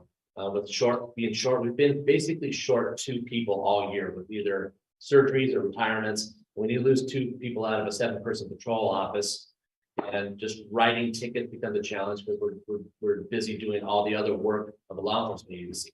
So our traffic citation numbers are about half of what they were last year. And that's significant. As many of you know, Highway 20 was designated as a preferred truck route when they made the improvement to Highway 20. And we average about 17,000 cars going through town, Chris, on average throughout the day. And it's a good thing that the biggest complaint I hear is traffic, and it's not crime. But on the other hand, that's a significant issue for us is traffic control right now. So just throwing that out. I can talk all day about the jail. I can talk about all the anything, but it is so frustrating doing this job in my 38th year that I can't even put it into words how frustrating it is. Trying to teach a young police officer how to do the job, spend an enormous amount of personal time and effort into making an arrest, felony arrest, making an arrest, and then not be able to book the person at the jail, not seeing some kind of responsibility put onto that person in regards to going to jail and going through the criminal justice system. I think it's dangerous for our town and for our community. I think it's sad that we haven't put, I'm not talking about the elections, I'm just saying generally that our community has not put in place a system in years past that would protect our residents. We hear about crime going up in Corvallis and Albany and these different places. We're talking serious crime. If you look at the statistics, and those people are out and about in our town because we don't have a place to put them. It's sad. I mentioned at the JSIP meeting the other night, I like to talk about real life examples. I think we're just due for something really bad to happen because of some internal policies. And one of those things is we're talking about FTEs, failure to appear, the FTAs, failure to appear, and cite and release. I bring this up and I'm going to use the example because it's important. Our DA's office, when we make an arrest and we cite and release somebody and they're going to prosecute somebody sometime in the future, and then when somebody's out, has been released on a citation for a felony crime, they're driving around our community And then we go to stop them. Let's say we make a traffic stop and that person's, they know that they have failed to appear on a felony crime. Okay. What I think is going to happen, I'm surprised it hasn't happened more readily, is that when we approach that vehicle, it's dangerous for our officers. That person knows they're wanted. The person also knows that they're unlikely to go to jail. And I think if you talk to criminals, and we all of our staff do regularly, it's become a joke. And the sad to say, it's embarrassing. It's become a joke in our community that the bad guys know that they can get out of it. I never had this happen as a patrol officer where regularly, every day on the radio, an officer will make a stop and the pastor will get out and just walk away. It happens every day. Listen to the radio. It flabbergasts me to believe that that's happening in our town, in our community. And I'm not exaggerating. It happens every day. We hear somebody get out of the car and just walk away. Well, that people don't get out of a car on a traffic stop with a police officer and walk away because they want to take a stroll and go to visit, get an ice cream cone. Okay, it's sad, and it's becoming to a point now where I think that's what's causing a lot of the problems that Joel mentioned is hiring people, keeping people. And what you have is what we don't talk about a lot is police officer habits, where officers are saying, I am going out every day, stopping a car with a known felon in there. And they know after they risk their safety to make an arrest, that person is not going to go to jail. They're going to be released before they get back to the office to write a report. I'm saying this in all, truthfulness to you guys, that this is an important topic, that I'm glad the JSIP program is going. I'm glad that we're addressing those issues because they're critical. And we've been lucky.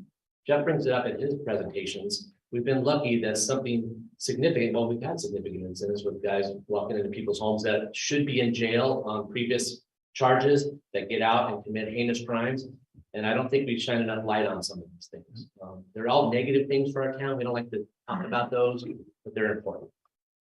I could go on and on about the jail. I'll just stop right there. I think the FTA issue and the site release thing is a big deal. I will also say, just as a significant example, I brought it up at the JSIP meeting, is DUIs. All of us have seen a huge increase in DUI arrests last year. We broke our all-time record. We arrested 53 people for DUI. Over half of those were DUI drug cases. We're on par right now. It continues throughout the year to go over that number again, which is significant. And the reason I bring up DUI specifically is to also touch on the jail, is that we've had to recently change our tow policy because what was happening, this is still, can't get my head wrapped around it. When we book somebody for DUI at our office or at the jail, that person is beating us back into the field. And we've had to change our tow policy because guys were coming out of jail, being booked for DUI and getting back to their car and driving their car away. Still under the influence. I can tell you 3 different examples of that happening. One, the guy that had to use a rock to break into his car to get in there to drive away. So we met with our judge and with the city of Albany and changed our tow policy back to where we're towing cars to our office and giving them back after 24 hours because we don't want people to not go to jail. They get released after the booking, get out to drive their car away drunk, which is sad to say that we have a system that we can't even hold the drunk driver in custody long enough to keep him from driving away. So that's my real life examples. I'll stop there. Outside of that, I think one of our key wins this year, and I bring it up everywhere we talk about, is our chili cook-off. I'm really proud of our relationship to put that on as all of our agencies. We raised $7,500 this year for a fantastic veterans charity, and we look forward to that every year. It's just a great event in the city of Philomath, and it's just I'm really, really proud of that. And I'm really sad that Shannon didn't give us credit for getting their dog. We've had Percy for about 5 years now. He's a great ambassador for the office, but he is also an effective police dog. He's not a trained drug dog or an attack dog. He is a therapy dog, but he has all by himself in the last year talked suspects into different kinds of admissions of guilt, all by himself without even whispering a word. 3 of those are DUIs. When we book somebody for DUI in our office, he wanders in, and we've had people change their mind about giving breathalyzer samples just by meeting person. So we give him credit for 3 recent DUI breathalyzer tests. And if you don't believe me, I'll show you the video. I'm not kidding. We had the last one, it was a violent guy. We had 2 deputies in the office and one of my officers in there with an individual who ended up blowing a 2-4 and very combative. First he walks in and the guy loses his mind over the dog, wants to hug him, changes his mind, decided to give a breathalyzer test after he had initially said he wasn't going to. So I give full credit to person. Getting back to our overall thing, we're really happy right now with the way our enforcement's going in our town and our partnerships. I'll turn it over to Chris if he has any wise comments at the end, which he always does. He'll slam me first, but go ahead, Chris. No, the only thing I'll add to Ken's comment, I appreciate his leadership in the region. I know that as a region, as a county, I think we're all to benefit from Ken's leadership. The partnerships that have been formed, he won't take credit for it, but I think a lot of credit does go to his continued outreach, his professionalism, his training, and all the work that goes into his job, that he does take it serious. We definitely don't feel like the little brother in the room at a region. We feel like we're right at the table. And again, a lot of that's to Ken's credit. And I think the city of Philomath and the county and our region is better off because of him and his efforts that he's taken. So I appreciate that. And, with that, those partnerships take others. And so again, to everybody in the room, I appreciate the efforts that you made to put up with Ken. And, the ongoing discourse doesn't seem to ever end. And the lectures and the examples, it's all in good. It's all meant for the right reasons, right? Ken's very adamant and sincere about what he does, and it shows in the work that he has. One thing he didn't touch on a little bit, that just brings it down to my level a little bit of understanding, is kind of the broken window policy. And again, I'm sure we've all heard through that, but we really, that's where I play that out is, when there's that broken window in the community, people see that. It leads to other broken windows, which leads to break-ins, which leads to, criminal activity, which leads to drug use, and the ball just kind of goes on from there. We take a lot of pride in not having those broken windows in Philomath, figuratively speaking, and literally speaking, that a lot of the cleanup that's happened hasn't been getting rid of these big drug lords. It's been taking care of small property crime damage, taking care of break-ins, having people in Philomath trust that when they call Philomath Police Department, they're going to get a response, they're going to get follow-up, and they're going to see whoever was responsible for stealing their stuff or taking their items or doing that harm or doing that vandalism. They're going to see them held accountable. They're going to see them in front of the judge, and they're going to see that justice is served. That goes a long way building trust in the community for the police department. And I think that we're seeing the results of that after 5-7 years of those efforts. So again, appreciate everybody's efforts here. I appreciate the county commissioners having us, and it's a good discussion to get updates on where we're at. I won't repeat any of the concerns that we've got, difficulties. I think those are across the board. But to echo Ken's kind of starting comments, you do feel it more as a smaller agency. Those are real impacts. They have impacts on our individual officers' lives. There's vacations that aren't taken. There's days off that should be taken that aren't taken because they're covering shifts. There's time at holidays that aren't spent with families because they're covering somebody else's shift. So when you're down employees, it has a personal dramatic impact on the quality of life of our officers. So it is a big concern that we've got for our region. Thank you. Comments, questions? Commissioner Yeah, I was impressed at the JCIP law enforcement forum last Wednesday and thought Chief Rubin is not a sandwich. Yeah. It's still spelled wrong. I'm sorry, It's okay. apologize. Respect to you. And our sheriff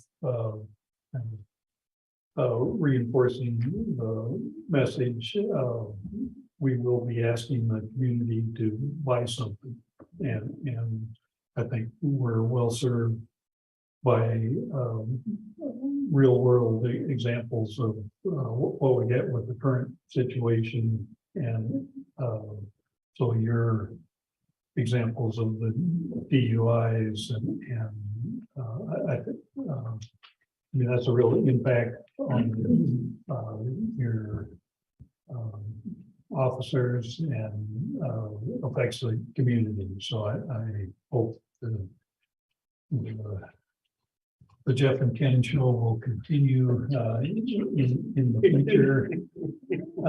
Because I think it's effective. And just going back to we want your money, this is what we're buying, and I think the more real we can make that, the better off we'll be. So appreciate your experience and your being able to get the word out to the community. Thank you. Other comments or questions? Come on, Sam.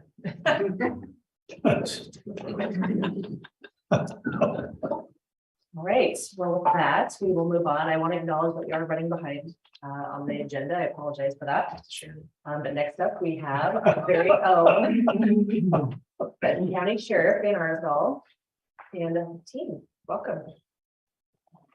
So thank you, first of all, for putting this together. I really do appreciate this. I also appreciate the fact we have a captive audience, so nobody can leave. Although I do notice Chief Harmon rolled out early. I'm going to apologize right now to Paul and Chris and Peter. The commissioners, Joe, the chiefs, everybody in this room gets to hear my voice a lot. And so I sat down with the undersheriff and we decided that this was a good opportunity for the division leaders to actually have an opportunity to present you about their individual divisions. So what I'm going to do is I'm going to grab my stuff. I'm going to ask Ken to maybe grab his stuff so that they can sit at the table. And then where Marcia vacated the seat, we'll have enough room. And I would prefer that they get the opportunity to present to you. So give me just a second. Are you kicking me out? I am. Okay. Oh, well, no, Shannon. Okay. I'm Shannon. You're good. All right. I don't want to leave much space. Yeah. I guess I'll stick around. Here we go. So grab a seat. If we need more chairs. I got it. Oh, I think we're good.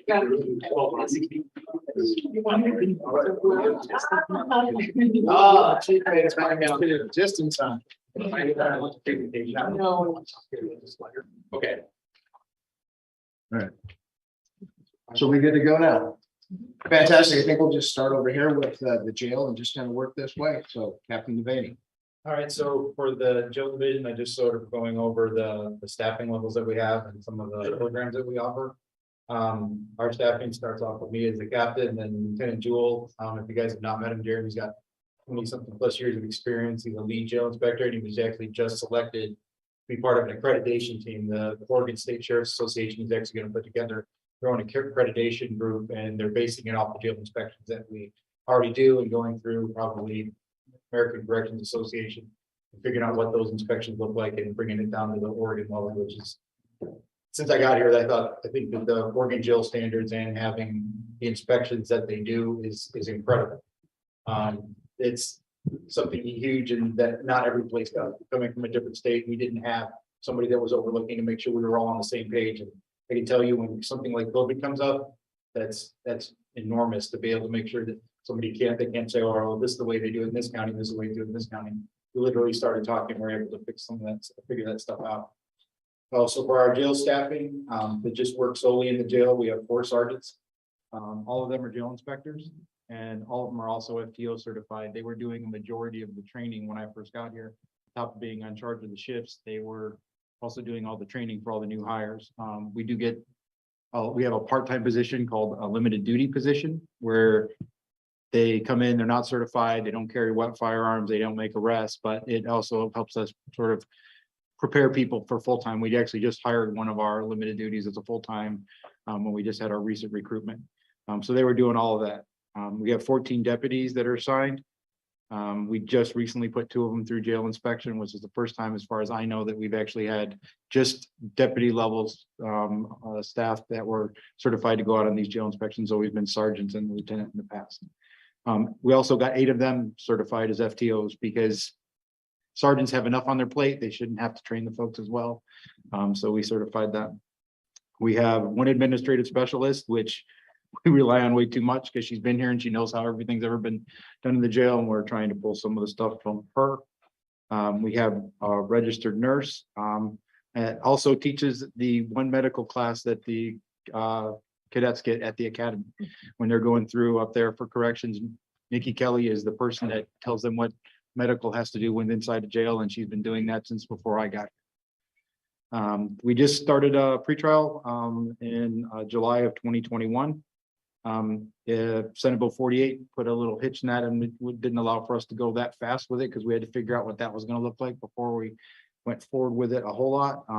But the sergeant that runs that and the deputy that's now assigned to it as of this year are both peer support for sheriff's office as well. One of the things we looked at with going to pretrial is, you know, if you've got somebody that's good with talking with people, and obviously if they become peer support, they've gotten more of that CIT training, a lot of that type of background. It's going to help them also get people to comply. Right now, pretrial is the only thing they can really do is get court reminders out. We just started doing release assessments that we're going to be providing to the court. And just yesterday, we actually met with a vendor for house arrest, the GPS bracelets, also alcohol monitoring equipment. We had a large group there that was part of the presentation as well, many people from the court. Because pretrial going forward after Senate Bill 48 is going to be a combined effort between the sheriff's office and the circuit court, which does provide some challenges because our computer systems don't talk to state computer systems. And so we've got to figure out how the dynamics of all that are going to work. So their additional duties are still in development. We do have a work crew that we overtook right at the beginning of COVID. So it got shut down pretty quickly after we started taking it over. But it has, as of recently, we've gotten back up to having a lot more numbers. It runs Wednesday through Saturday. There's one deputy that's assigned to that. He's made it on a bunch of the sheriff's office Facebook pages because Tanner's our face from the jail that gets out there a lot. And he's always doing stuff out there in the along the roads and everything else. As of late, again, we've been getting some decent numbers, 6 to 7 people most days this last week to get out there and do some of the trash cleanup and do some of the other projects that they have. Tanner gets really upset when we miss a day, but again, we're still getting, or the courts are still having some shortages on numbers coming through. So hopefully we get more and more folks that are assigned to that. We're not sure how new measure 112 is going to affect that. If that ends up going to affect that, actually could completely shut down our work group, depending on who's looking at it. Obviously, with our jail being the size that it is, one thing that we've talked about a lot at the JSIP presentations is having to do transports. We currently have contracts with 3 different county or 3 different entities to hold folks. And so we have 2 deputies that basically that's all they're assigned to do is making sure that people's court dates are figured out, making sure they know the rosters that are at the different facilities, and twice a week making that fun little run up to the Dalles and back, which takes the entire day out of it. And if there's an accident on any 4 anywhere, that's a really, really long day if they have to find a way around that. We're getting to that time of the year too, that their first thing they're going to do when they walk in the morning at work is go and take a look at the ODOT cameras through the river to see what that's going to be like to affect the transports those days. Because that again makes for a much longer day if you have to go around that. But we have Norcor that we hold our sentence folks and folks that are pretrial that want to go up there. We have to have the approval of their attorney and the court to be able to send them up there. They do have a lot of programs there, as the commissioners have seen, they've taken the tours up there. So some people do choose to go up there, not a lot in the recent term. We actually think we're actually getting closer to the numbers that we're supposed to have up there that we pay for. We also have a contract with Polk, and those are specifically for pretrial folks. We always make sure we're paying for those 10 beds, whether they're full or not. So we make sure that they're full.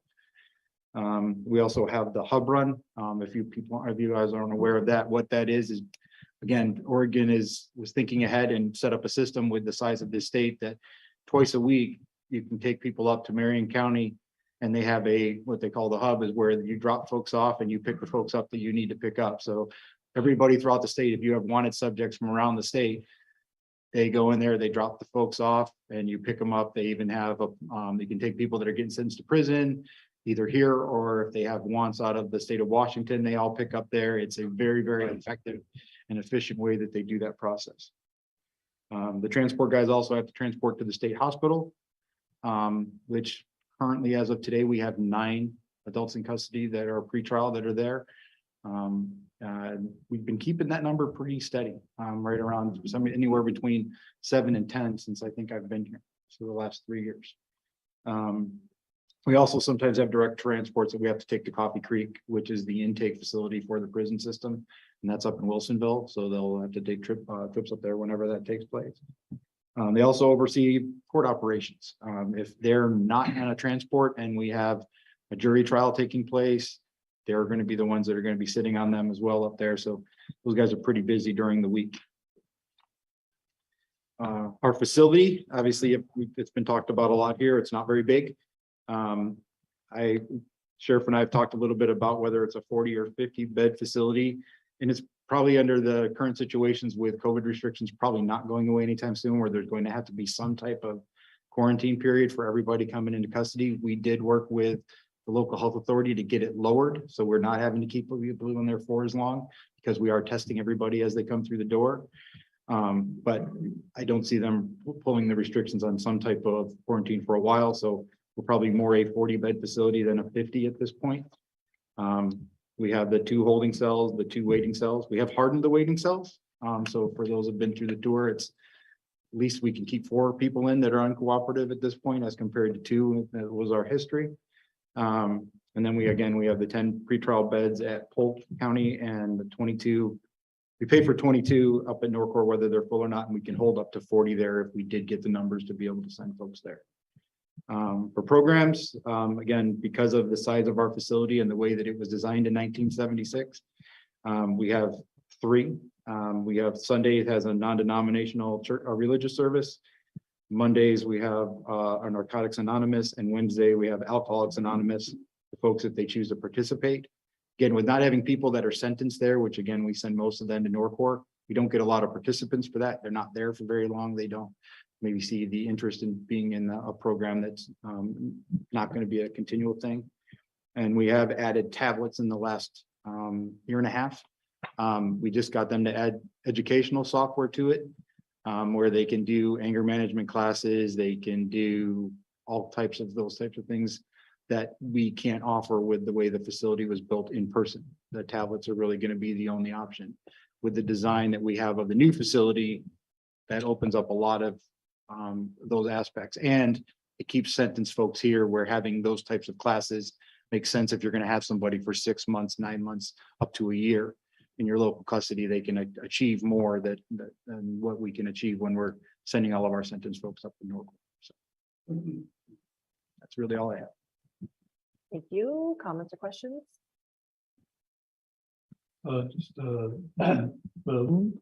I think 5-minute video of the jail facility, I think is useful. I mean, an in-person tour would be first choice, but as far as the community, that isn't an option for very many people. But I think that video, so that it makes it less theoretical what you're actually dealing with as far as space. And again, I would like to see that spread around the community as much as we can. Did you hear that, Corey? Okay. We did get a lot of questions about being able to do additional tours, and we've talked about it. And as long as we're gonna, Sheriff and I are still talking a little bit about what our numbers are like, but I think if we can get at least 5 people and we try not to schedule it around court times, we're more than open to give more tours. Because again, the video is great, but it's still, those are still stills and little videos of it taking place as compared to walking through. And the environment we work in, sometimes smells make all the difference when you get people to tour. It's definitely a different experience for them if they come through in person, and we're more than happy to give them, especially now that we don't have some of the restrictions that we had over the last couple of years. So one comment I had on the video, I think it makes the jail look too good, but kind of shiny, and you don't have, like, say, you don't have the smells or the sound of the actual facility. But I think it is helpful to just even though it's 2D, get more people to do a virtual tour.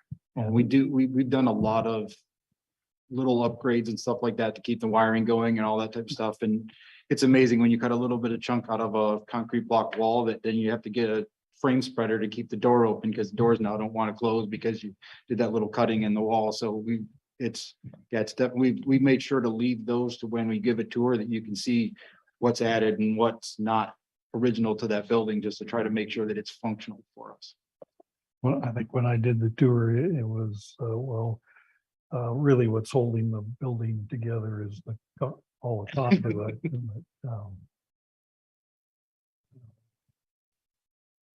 Yep. Thank you. Other comments or questions? Thank you. Okay, that's me. Erica's gonna cue my presentation. Visual aids. Awesome. While that's getting queued up, just wanted to say thank you again for, I feel like I'm kind of like Jeff here, where you get to hear my voice a lot on the various proclamations and initiatives and things we have come up.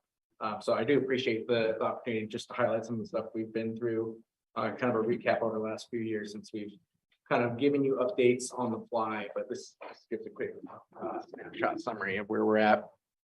So there's 4 main areas that we cover, and I apologize for talking fast. I'm just gonna give that little disclaimer. We cover mitigation, preparedness, response, and recovery. So obviously with our COVID response, as well as the wildfire events in 2020, we really were focused on that response component, and we more or less dropped the preparedness and mitigation side. So now, luckily, since we don't have any responses, we are transitioned back into the focus on mitigation and preparedness. So that's where you're gonna hear us highlight and discuss the most about what we're working on. The biggest area for preparedness are, of course, our plans. We have our emergency operations plan that is required. That is still up to date, and we're going to go through an update very soon here. We have numerous incident-specific annexes. Some of those include the Emergency Operations Center Annex, crisis communication plans, mass care and sheltering, volunteer and donations, mass violence, debris management, fuel management, damage estimate, and reunification.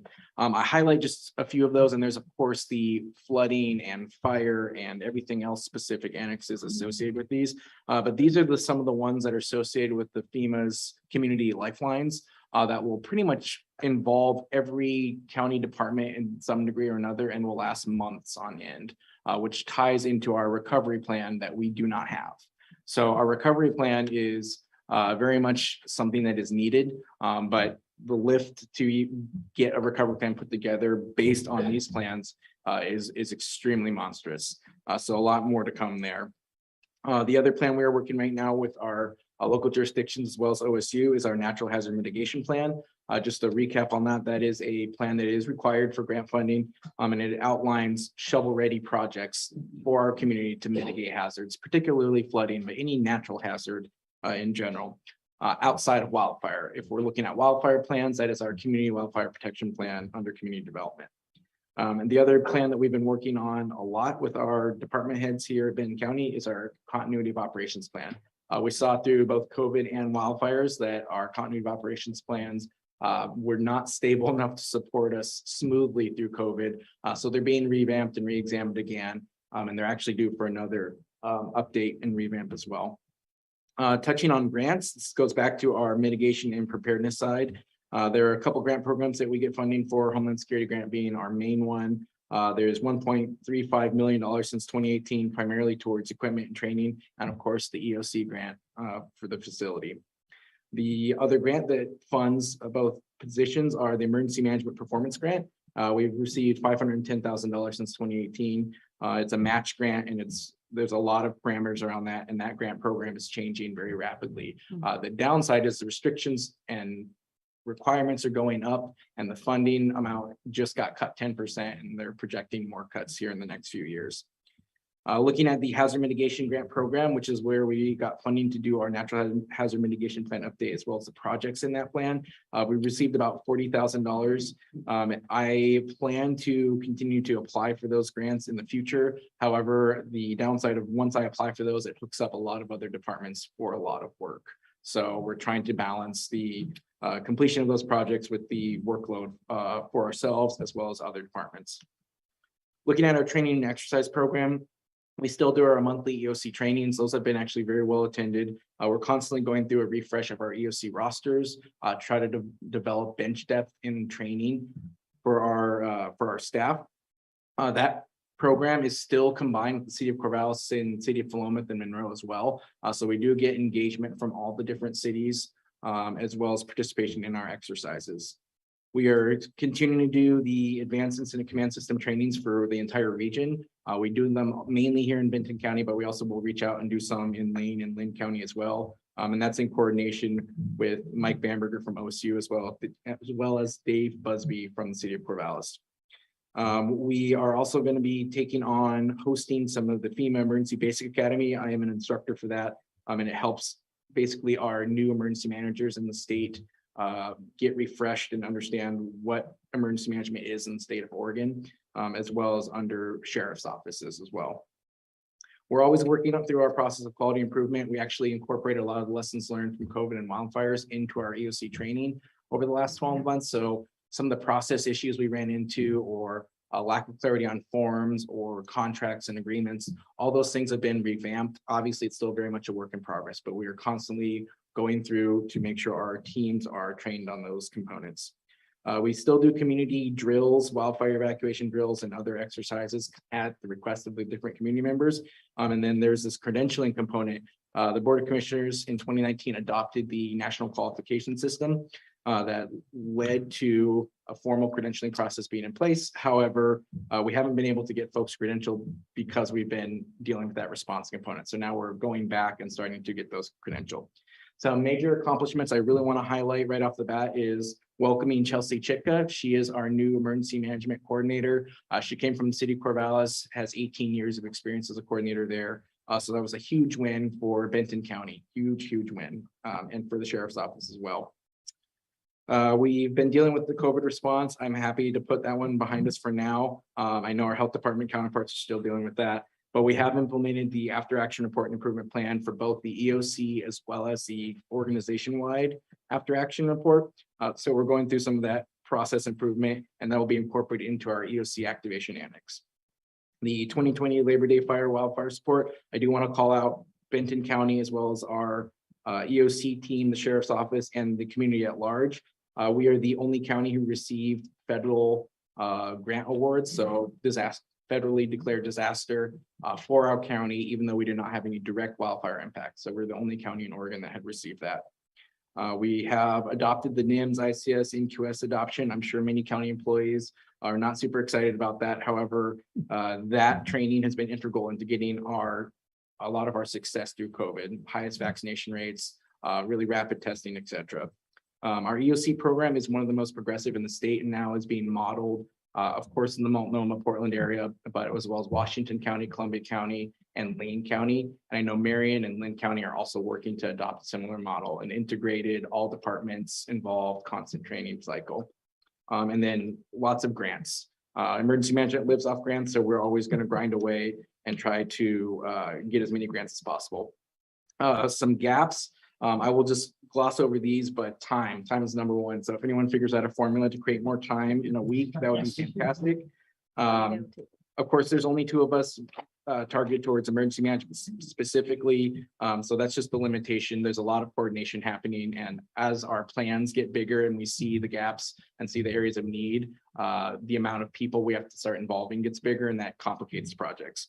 Our EOC facility, it's been talked about regarding the corrections facility as well as at the JSIP presentation, but our EOC facility is 560 square feet and it's inadequate for our level of EOC program that we have. So with our grant and with our new efforts moving forward with the bond measure, hopefully we can get a new EOC facility connected to the campus at large. So that will help all the coordination, future training, etc. We're going to be working on a lot of new plans, including that recovery plan, as much as possible, but I would expect that to take a while. We're redoing our outreach strategy and going out and doing more community presentations. And then I keep mentioning grants because there are more and more grant opportunities available. Pretty much every day we're getting some sort of notification about grants that were being started or being renewed. Okay, real quick on coordination efforts. We're always looking at that program expansion component. We're reaching out on grants. We're reaching out on annexes. We're going to start doing some exercises with our long-term care facilities. We found that out during COVID that they have a lot of conflicting plans. The recent multi-vehicle accident on I-5 also highlighted our need for mass casualty coordination plans as well. So all those are going to get re-examined, and we're going to continue with our EOC quarterly exercises. We talked about already revamping our community outreach and streamlining some of our processes. We have some opportunities to leverage our technology. Everbridge is one of them, as well as possibly Zone Haven, a few others, to just explore what kind of functionality that might give us. The downside, of course, once again, is time. It's going to create staff time to build it out appropriately and be a useful tool for us. We're going to keep diving into that EOC facility. We're constantly moving around to do our monthly training. But we will continue to adapt and overcome on that, and hopefully, again, get that EOC facility with our grant and with our bond measure. We're redoing our community emergency response team. Like most volunteer groups, it struggled during COVID, and we are getting it restarted and going to start meeting in person and doing the in-person trainings, as well as our community organizations active in disaster. That is to support not only the volunteer and donations management, but also the recovery process and recovery planning. So we are really going to start revamping that, focusing on Benton County, and then expand it back out to Lynn County as well. The last two things I will note here is our operational area coordination group. That used to be called the Emergency Management Committee back in the early 2000s and 90s. It went away for a bit there in the mid 2000s. And I want to get that going again. So there's more coordination across the community at large. And then we're going to keep doing our additional trainings. We have a couple lined up to support Lane County when they start building out their emergency operations team. And we've had opportunities to send people to not only Lane County, but other counties and other states actually to not only get training, but actually get real life deployments out in the field. So we're still kind of working through some of that process and what that looks like moving forward. Okay, that's it. If I could add one thing, I mentioned a lot of the credentials for my staff or the staff that we have at the jail. One of the things I did mention is you guys have seen the building. I would say maybe a little disagree that the conduit holds it up, it's the staff. If without the staff that's doing that, we would have no positive responses coming out of that place. They aren't working the stuff that they do every day and talking folks into trying to get in compliance. It would be a much worse place, and we'd have much worse outcomes of the folks. But again, I went over their credentials, but I wanted to make sure that was really put out there. Thank you. Thank you to your staff. Comments or questions for Brian? I could. I was directed by my boss not to. All right.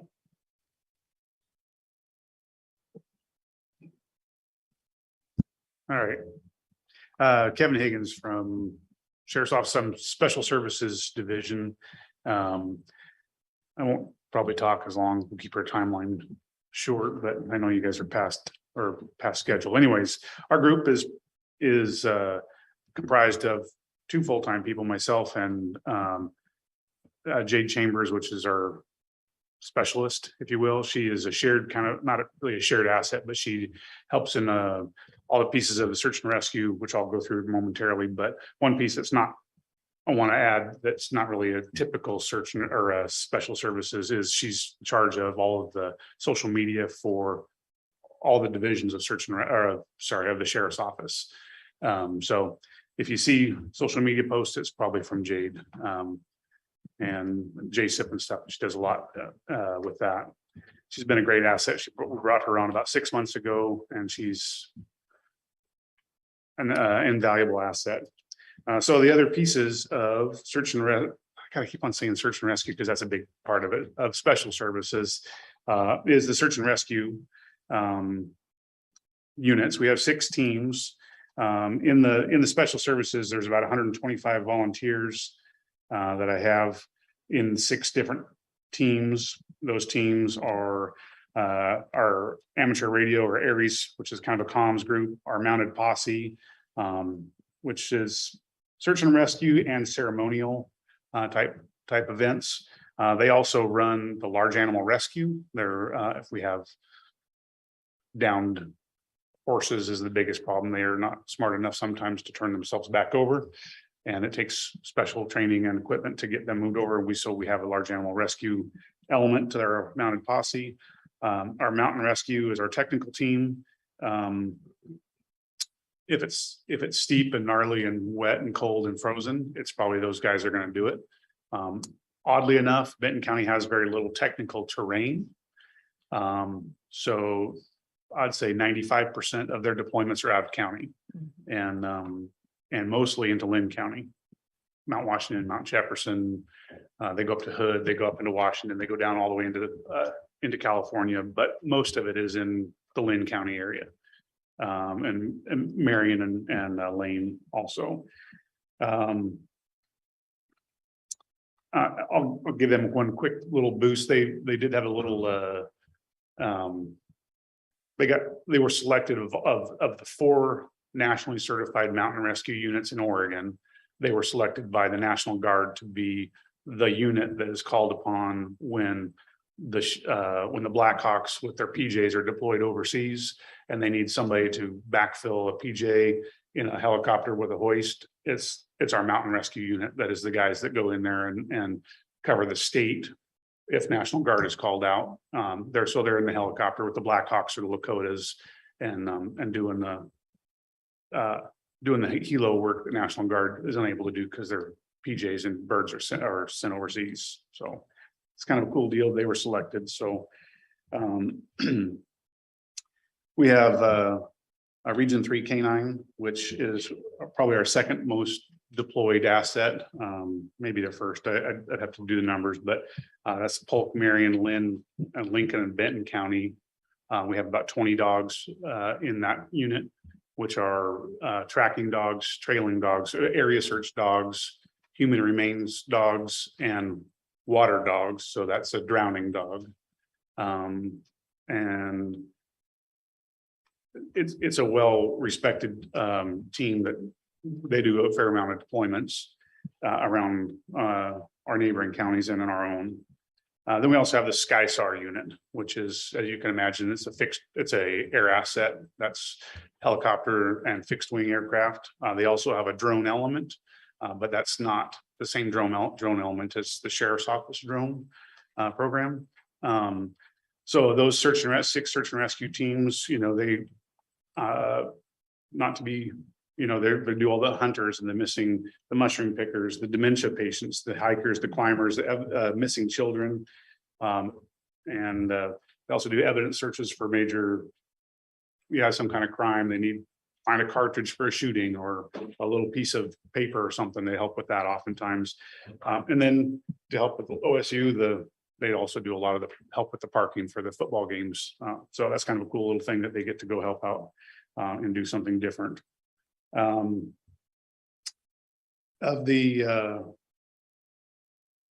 get on the statistics so much. The other couple other elements in the search special services is that I manage the drone program for the Sheriff's Office, which would be this for search and rescue. There's also the overall for patrol that they would use it in search warrants, disasters and disaster assessment, SWAT Overwatch. We've done a lot of fire assist. The program itself falls into under the special services division. Another little side group is our crisis response team. This is not a mental health, like I've heard a lot of groups talk about this is crisis response team is comprised of about 12 volunteers that are all CISM certified. And so that's a crisis incident management system certified. And this is really geared towards the first 100 hours after a traumatic event. It's not mental health issue. This is, I witnessed or I was involved in a fatal accident. I came home and found my son dead and committed suicide. How do they get off the shelf? And how do they deal with the feelings they're feeling and how to help them move forward? So that's what that crisis response team is geared towards. And that's open to not only first responders, which not all first responders will take it, but we have gone out on a lot of fire agencies and stuff like that when they've dealt with something ugly, and a lot of citizens, and it's available to the citizens. I came home and saw my son hanging in the woodshed, and I don't know what to do. And so it's one phone call, and we can send out a team to them. Two other things that we really kind of do in special services is we do all the setup and configuration of all the comms for the sheriff's office for patrol. It seems like we're also the first people to get told we're doing something wrong if their comms don't work. That's all right. And then a little side, as some of you know, we also do all the ATV and the side-by-side certifications for both patrol. Currently, I'm the only instructor for the sheriff's office for search and rescue or any of the divisions for ATV or side-by-side instruction. And so we have about 20 people certified in ATVs. About 20 people. And as of Friday, we had like 9 people certified in side-by-sides. So of the new side-by-side that we recently received from CIP, which has been well received and a great asset to the county. That's really all I have. Thank you. Comments, questions? It's an amazing group of volunteers, and they have, many of them, been with the volunteer programs for years. They're very dedicated, and I think you are and your team are to be commended, just because it's an impressive contribution of skill and talent. Thank you. Yeah, I think our oldest volunteer is he started in 78. He's still here. So that's Aries. Actually Mountain Rescue. Oh. There's some old school Aries folks, but Mountain Rescue, he doesn't do much climbing. He's very much still involved though in helping the program. So the 78 to now is a long time. Other comments, questions? Well, my kids had an opportunity to check out that side-by-side at the blood event, and they thought it was pretty cool. They were climbing in and out of it, and surprised they didn't break anything. Well, and I wanted to give Kevin some public recognition as well. We ran our first SAR Search and Rescue Academy earlier this year, full boat, and he opened it up and it's a full boat already for next year. So he's done a great job of keeping that interest and continuing that training. So it should be first since COVID. First since COVID, correct. Awesome, very good. Yeah, it's just been open less than a year and it's already full, and it's not until next May or next March. Sorry. Very good. Good. Great. All right. Oh, you need double like that. How much? I have a short PowerPoint too. Can I get that? It's like. Can't break government property.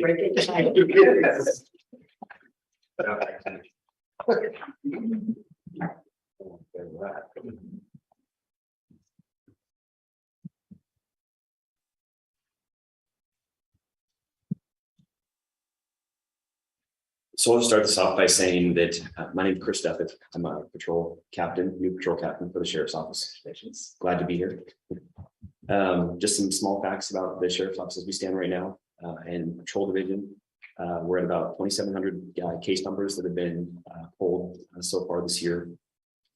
Each month, we're giving about 60 to 80 hours of dedicated patrol to the cities of Monroe and Adair. We're going through our annual trainings, and we're also onboarding several new deputies for the Patrol Division.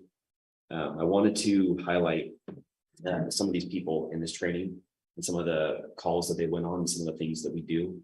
So I have some visuals in here as well. Sometimes I feel like we look at our deputies as FTEs or employees or the next number on the list, but how I see it in a lot of ways, and I think how the Sheriff's Office sees it, is that there's a name and there's a person behind each one of these badges, and there's a family, and there's these people are husbands and wives and fathers and wives that go home to their families each day after doing these things that we do. So to start this off, these are our just to put some faces to the names. On the left-hand side there's the 3 new deputies who are at the DPSST Patrol Academy currently. Tyler Lyman and Chris Rath are currently at the Academy. Both of them are new to law enforcement, but they're going to be great assets to us. Cody Ash is a past corrections deputy for the sheriff's office who has made a transition to patrol. Daniel Ball and Daniel Davison, they're on the right-hand side of the top. They're currently in a field training program. Daniel Ball is a past Benton County patrol deputy who has came back to the county. And Daniel Davison is a past Benton County Reserve who has made the step into a full-time position. And then names covered up in the bottom, but the bottom right-hand side there is Audrey Mackin. She's brand new patrol deputy as of a couple days ago. She is a former City of Corvallis dispatcher, so we're very glad to have her and all of them on there. We're going through the process of hiring even more outside of this to get our numbers back up to where they need to be. That includes Deputy Jim Weichel, as kind of referenced earlier by Chief Rubin, who is going to be retiring at the start of December. He initially started in 1995. In 1997 was selected as a full-time patrol deputy, and he's going to be retiring with 25 plus years of law enforcement. So as we're training these new patrol deputies, we're training them to go through just the basic responses and the basic calls that they have to deal with. It includes DUI investigations, death investigations, crash investigations, drug investigations and overdoses, computer crimes, assaults, child abuse, and major crime investigations. We're expecting a lot out of the newer deputies to go through the training program and to learn just kind of the initial response to these. We're also able to support these new deputies, and as they grow in their careers, to take on a lead role in a more advanced assignment and teams that we have in our patrol division. And these are not all of them, but I'm going to go through just a couple. We have drug recognition experts like Deputy Levick and Sergeant Drogensen. When we call in drug recognition experts is when a DUI investigation turns into a arrest that includes impairment of drugs as opposed to alcohol, where they're able to come in and kind of take on that advanced level of investigation as that next step. For death investigations, we have several of our deputies, including Sergeant Gordon and Deputy Nowak, who are deputy medical examiners and are able to come in and give that next level of support to the initial responding deputies and go through the death investigation with them. We have crash investigations that happen on a very regular basis, but in some cases they are when they're a fatal accident or they're an accident that, or a crash, I should say, that involves some sort of serious injury or some sort of crime that relates to that crash. We have a crash team that we partner with the Corvallis Police Department and Bolton Police Department to respond to these crashes. So last year we had a significant crash. We had a triple fatal crash that involved a semi truck on Highway 99. We're able to use a team like this to kind of investigate those pieces and investigate thoroughly. In that respect, we also have a drone team that is able to come out and fly the scene and do some more advanced investigation for us as well. I'll talk about that in a second. Based on our drug investigations and overdoses, and like we've talked about the legislation of having the emboldened use of drugs in public, and what we're seeing, we're seeing an increase in overdoses. That doesn't just involve overdose deaths, involve just overdosing of people who end up saving their life as a result of their overdoses. We have street crime detectives that are able to respond to that and follow up on those cases. We also have, for the computer crimes, we have a computer forensic examiner. That includes Detective Dale and Detective Horn. Computer crimes are something we deal with on a daily basis, whether it's somebody who is being scammed, whether it has something to do with some sort of online presence, or even if there's what we're seeing, I think probably on a daily basis, is the phone calls that come in, and there's elderly and not elderly members of this community who are scammed out of thousands and thousands of dollars. Most recently, we have somebody who just gave away over $100,000 to a scammer in one of these cases.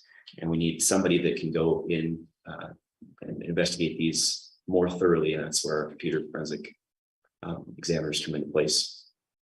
And then also for assaults, major crimes, including homicides and child abuse investigations, we have our detective unit that's ran by Sergeant Iverson and 4 other detectives who are able to work on these cases. When it comes to a homicide investigation, we can call it a major crime team, which includes all of the law enforcement in this county to give a coordinated response in responding to these investigations. So the next slides I'm going to go through are just a couple of I want to put some faces to a couple of these calls on May 14th. These are very short clips too. May 14th, Deputy Noah responded to the Family Wildlife Refuge area. And it was basically a call of a traffic crash where somebody had driven their car off an embankment, and he responded to this.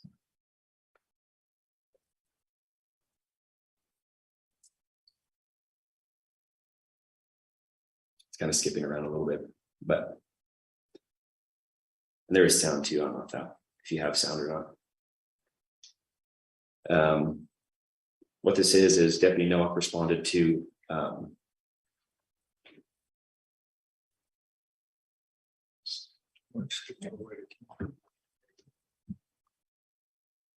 he responded to this crash. It was an elderly male who actually ended up trying to push start his car and got stuck underneath it, got jammed in the wheel well, and drug himself off of the road here. When our deputies responded, they were a long ways before medics, knowing that our vehicles are able to travel faster, and we're also able to be out on routine patrol to get there long before medics were able to arrive and put tourniquets on this individual and save his life from this day and take him back to the hospital.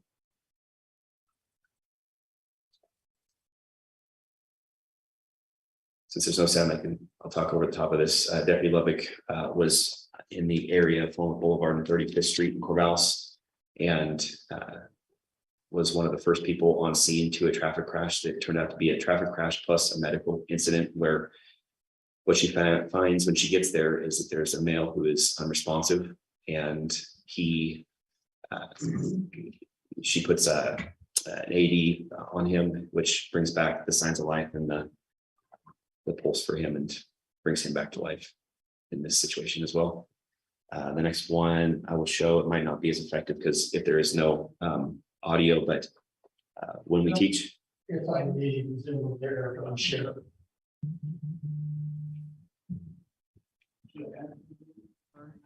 Sorry.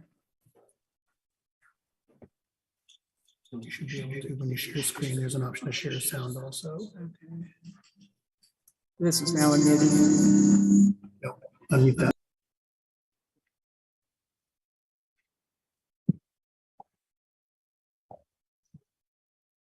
It's really okay. I can just go through this. It's totally fine.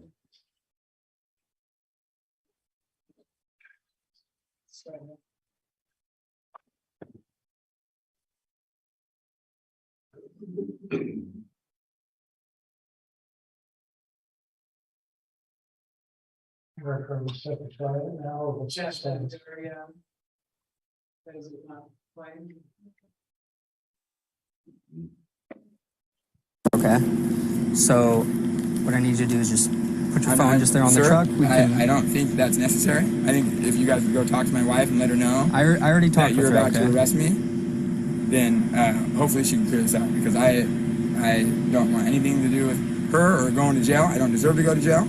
Okay. I don't deserve to be in this position. I literally have a business to run. I understand, but that's where we're at right now. Okay. I'm not going to be arrested. I'm not going to be in jail. You are under arrest right now. That's not fair. Okay. You guys are taking her word. Go ahead. You don't need to pull it, dude. What the fuck, man? Dude, this is not cool, guys. This is not fucking cool that you guys are doing this to me right now. Relax. Unbelievable, man. What, you guys? What? I said there's nothing I can do about this. I'm just going to jail no matter what. I'm just fucked. So the reason I put this on here is this is an arrest. This is a normal thing on a daily basis. We're also, when we have Deputy Davison with his field training deputy Vaughn, we're training them how to deal with these situations where somebody says, I don't want to go to jail. So how do you train a deputy to take someone to jail who doesn't want to go to jail. And in this situation, when we respond, especially to domestic violence calls, we have a mandatory arrest to make when there's an assault, and trying to navigate those waters. So this is this and the other two are things that we are dealing with on a daily basis, and that these people are our deputies are taking home with them. And one of the things we have, and it's not just the patrol division component, it's the sheriff's office and the peer support that we have of able to support these deputies and the responses they have. Just this weekend, we had a patrol deputy stop with a car that was in a park, the lights on, to check on them to see how they were. The person had killed themselves in a violent manner, and that was something that our deputies find. So it's important to remember that even after these calls, after that shift, that 10 hours, whatever that is that day, they go home and they look at their wife and they look at their children and they deal with that. So we need to be there to support them and have a true understanding of actually what's going on a daily basis for the deputies out here. Just a couple more things. Go over this really quick. This is a case from last week. I just wanted to highlight for you guys. We had a community member who had over $10,000 worth of property stolen out of a burglary. He actually was looking online and found that there was these semi-truck tires that he had stolen from him. This is on Bell Fountain Road, and he actually ended up making contact with the seller of these tires himself. Fortunately, gave that over to us before he, did something that he shouldn't have done. And one of our deputies wrote a search warrant to go into where this person lived at to go recover this stolen property, which we did. This occurred last Friday. The main suspect in this case was elusive to start with. We weren't able to find him. We were able to find a lot of other people. Ultimately ended up finding him inside of a wall. Here's just a small picture of that. He went up into the ceiling and decided to jump down one of these wall cavities, pressed all the insulation down with him and got stuck. He was there for over 4 hours while we were there. And we ended up actually pulling him out of this wall as a result of an arrest, but at the end was actually a rescue mission because he would have never got out of this hole. So real quick is a quick recap of what our film program here to do and highlight some of the things that we're able to do for crash reconstruction and some of the tools that are available to us. And be that closing on a highway like this, cars can't drive through here. How damaging that is for everybody not to be able to keep moving like we should. So the drones are able to go up and those we're able to go back and look at measurements over the time and reassess the crash over and over and over again in a way that actually can keep that up. Those kind of highlight what we're able to do and what we're able to do for the assessment of a crash like this. Today and look at this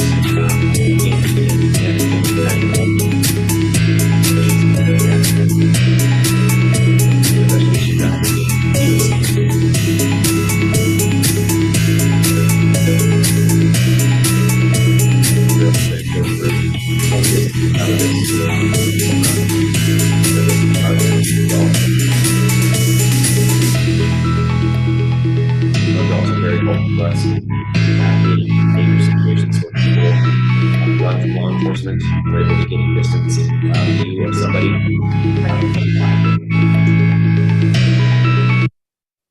Sorry, please continue. Okay, so what this looks like is a guy who had ran from patrol deputies and climbed up into a tree, and we're able to contact him from kind of a distance and give him orders from afar to alleviate any uses of force or any surprises that our deputies might have to face. This also is going to show, there's a couple other examples here of kind of what the drone is able to see prior to us making contact and how that makes situations safer.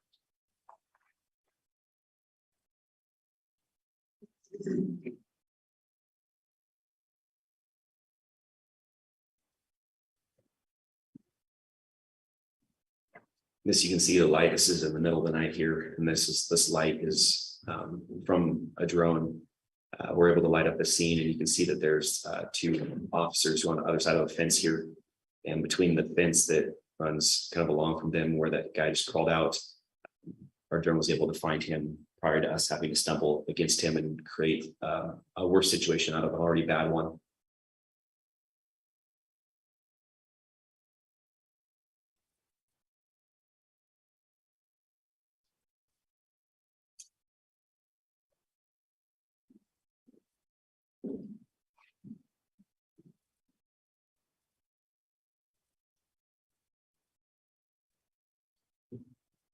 And let's get forward after this right here, but this shows from this infrared view of this, there's a guy laying on top of a shed right there. And now we're able to see him prior to even any of the officers or deputies on scene, where this guy is at, and able to make contact with him.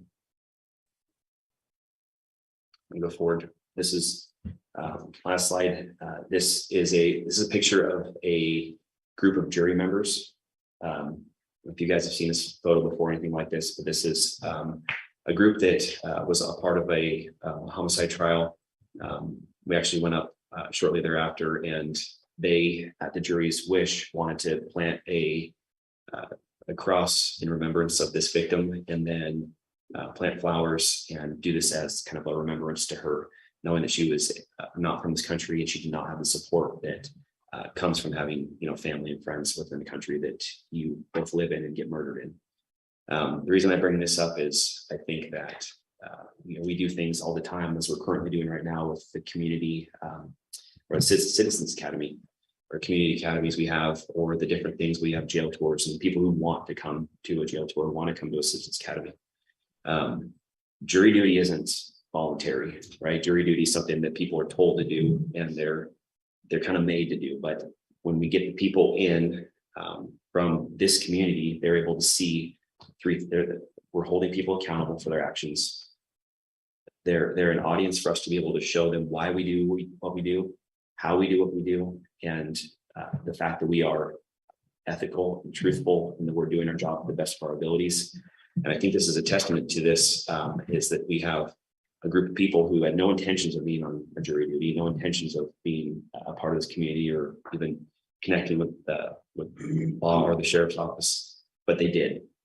And knowing that now we're kind of a little bit past COVID, and knowing that the district attorney's office is opened up back up and we're getting to see things go to trial, I would have the expectation that we'll be seeing the inside of a courtroom far more frequently, and we're holding much more people accountable. And we're able to have these connections with the community like we've been missing for the last couple of years. That's what I have.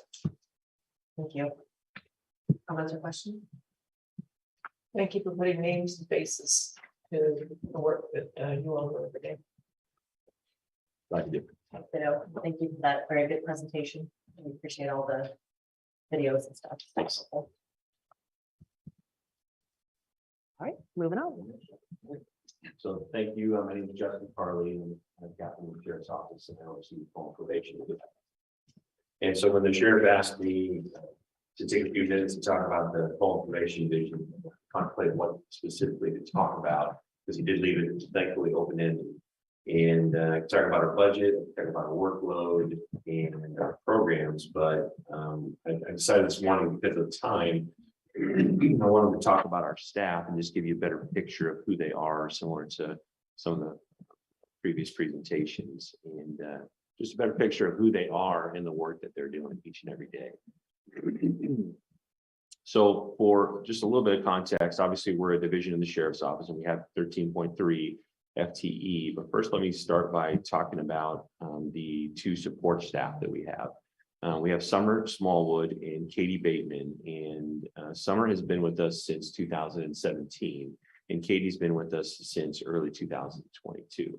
And Summer and Katie are often that initial point of contact with our office for folks that need to, for whatever reason, be in contact with our office. And they're a tremendous team within the team in terms of running our front office and processing the work that comes through our office, and their customer service.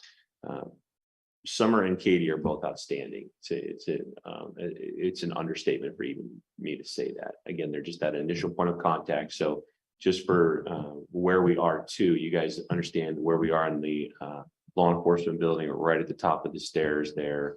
A lot of folks get misguided when they get to that building and they mistake us for something else. But either way, when they come into that doorway in our parole probation office, you're going to run into Summer and Katie. So next we have our parole probation officers. Josh Hall and Susan Sowers are the first two I want to talk about. Both of them have been with us since 2001. And Josh currently supervises a medium-high caseload, and he also facilitates our in-house evidence-based programming that we run. Josh has an extensive knowledge of evidence-based practices, and as an example, there is each year, all of the county community corrections agencies in the state, they participate in an exercise to ensure the fidelity and the effectiveness of the LSCMI risk assessment tool that we utilize. And this statewide exercise includes a mock interview of a PO interviewing a person on supervision, and it's done by two of our own staff in Benton County, and it's done by Josh Hall and Joel Pickard. And then it is shared statewide, just to give you an idea of the level of expertise that those folks have in those areas. So very proud of that effort. Susan Sowers currently supervises our gender-specific caseload. She's got experience supervising other caseloads as well, including a medium-high caseload. She's also supervised the sex offender caseload, and she's also our in-house resident expert with our interstate compact issues, which is the compact that's in place to help facilitate transfer of cases from state to state. Next is Cody Smith. He's been with us since 2007. Cody currently supervises a medium-high caseload, and he also has extensive experience supervising different caseloads, including our transition program caseload, which I'll talk about here in a couple of minutes. Next is Ryan Roth. Ryan has been with us since 2008, and he currently supervises our transition center. And that is our subsidized housing program that primarily focuses on prison releases that otherwise would have a difficult time being placed in housing in the community otherwise. And Ryan is also our work group coordinator. So he's a part of the work crew that Captain Devaney mentioned with the Sheriff's Office work group. And Ryan too, throughout his career, has experience supervising other caseloads as well. So the next one is Josh Pritt. Josh Pritt has been with us since 2013. He currently supervises our transition program, and that is a caseload that primarily focuses on prison releases, on our re-entry efforts, and wraparound services for that caseload. And Josh too has supervised different caseloads during his time with us as well. And the next one I want to talk about is Shauna Johnson. She's been with us since 2014. She currently supervises our sex offender supervision program. And this caseload works closely too with our contracted sex offender treatment provider and our polygraph examiner. And most recently, Shauna was an instructor at the statewide sex offender supervision training up at the DPSST in Salem. And then lastly, I want to talk about our leadership team. We have Sergeants Joel Pickard and Abraham Griswold and myself. Joel and Abe have been with our office also since 2001. Both of them have. And both of them have extensive experience, training, and knowledge, and they're both excellent supervisors. And Joel currently supervises our drug treatment court caseload, and he too has experience supervising other workloads as well. And he also co-facilitates with Josh Hall our in-house evidence-based programming. Abraham has extensive experience too in supervising different workloads. He currently has a mixed caseload primarily made up of low-level sex offenses. And again, Joel and Abraham are both very good leaders with extensive experience. So these are some of the folks that are doing the work every day in our parole probation office. And anytime I get an opportunity to talk about them and the work that they do, I love to take advantage of it. So I thank you to the sheriff for doing that. I'm very proud of the work that they do each and every day. Within the group, there's a knowledge, experience, a strong work ethic, and the work that they do often goes unnoticed and under the radar. But I notice it, I value it, and I appreciate it. And I'm very thankful for that. And I think that Benton County also is fortunate to have them as part of the team. The sheriff has a saying that says, be polite, be prepared, and be professional. And I think our probation division does that each and every day. So I'm thankful for the work that they do. So I could talk about programs, but I do feel like I'm hitting number 9 in the lineup right now when we're getting close to lunchtime. And I don't want to be that guy, but again, appreciate the opportunity to share about our staff. So thank you. Thank you very much. Comments or questions? Just judging by the dates of hire, you've had a very stable staff for a long time. Yeah. Congratulations on Thank that. you. Thank you. I want to thank you for bringing us together, all of us, not just, of course, my office and giving these folks the opportunity, but everybody that showed up here today. I think it's important, and this was very valuable. So thank you so much. Yeah, thank you everyone for coming. And I just want to mention too, if there are any documents that anyone wants to submit that goes into more detail, feel free to do that and we can review it and put it in the minutes. We were originally planning on having some time for a roundtable discussion. I know we're far behind. How do people feel about that? Are there any questions that anybody has off the top of their mind they want to bring up real quick before we move on? Commissioners? I was just gonna second what the sheriff said. I think this was, I'm finishing my 4th year here, and this is the first time we've had this kind of discussion, and it's really helpful because we have one community but different jurisdictions, and it's nice to hear about the cooperation and just how the pieces fit together. So I thought that was very useful. We've lost some of the pieces of our group, but I hope that message gets around, because this is unique as far as I know, and I think very worthwhile, and especially thinking about what the county's trying to do with JSIP and helping all the agencies that are involved. And it's great to get some specifics what the challenges are in the different jurisdictions. So that's what I had. I'm going to make a pitch for anyone that's watching later that wants to learn more. Both the Sheriff's Citizens Academy and the CPD Academy, the counterpart, are great for learning more in greater depth and having an opportunity to interact with law enforcement locally. And our local Willamette Criminal Justice Council, with its monthly meetings, tries to shed light on different issues facing the law enforcement community on an almost monthly basis. Sheriff Van Arsdale will be taking over that group's leadership this next year. So that's another opportunity for people to educate themselves more. But I think everyone's door's open, right? So reach out. And I just can't resist making a couple comments about the legislative session upcoming. There will likely be changes to Measure 110. I'm not sure what they're going to look like.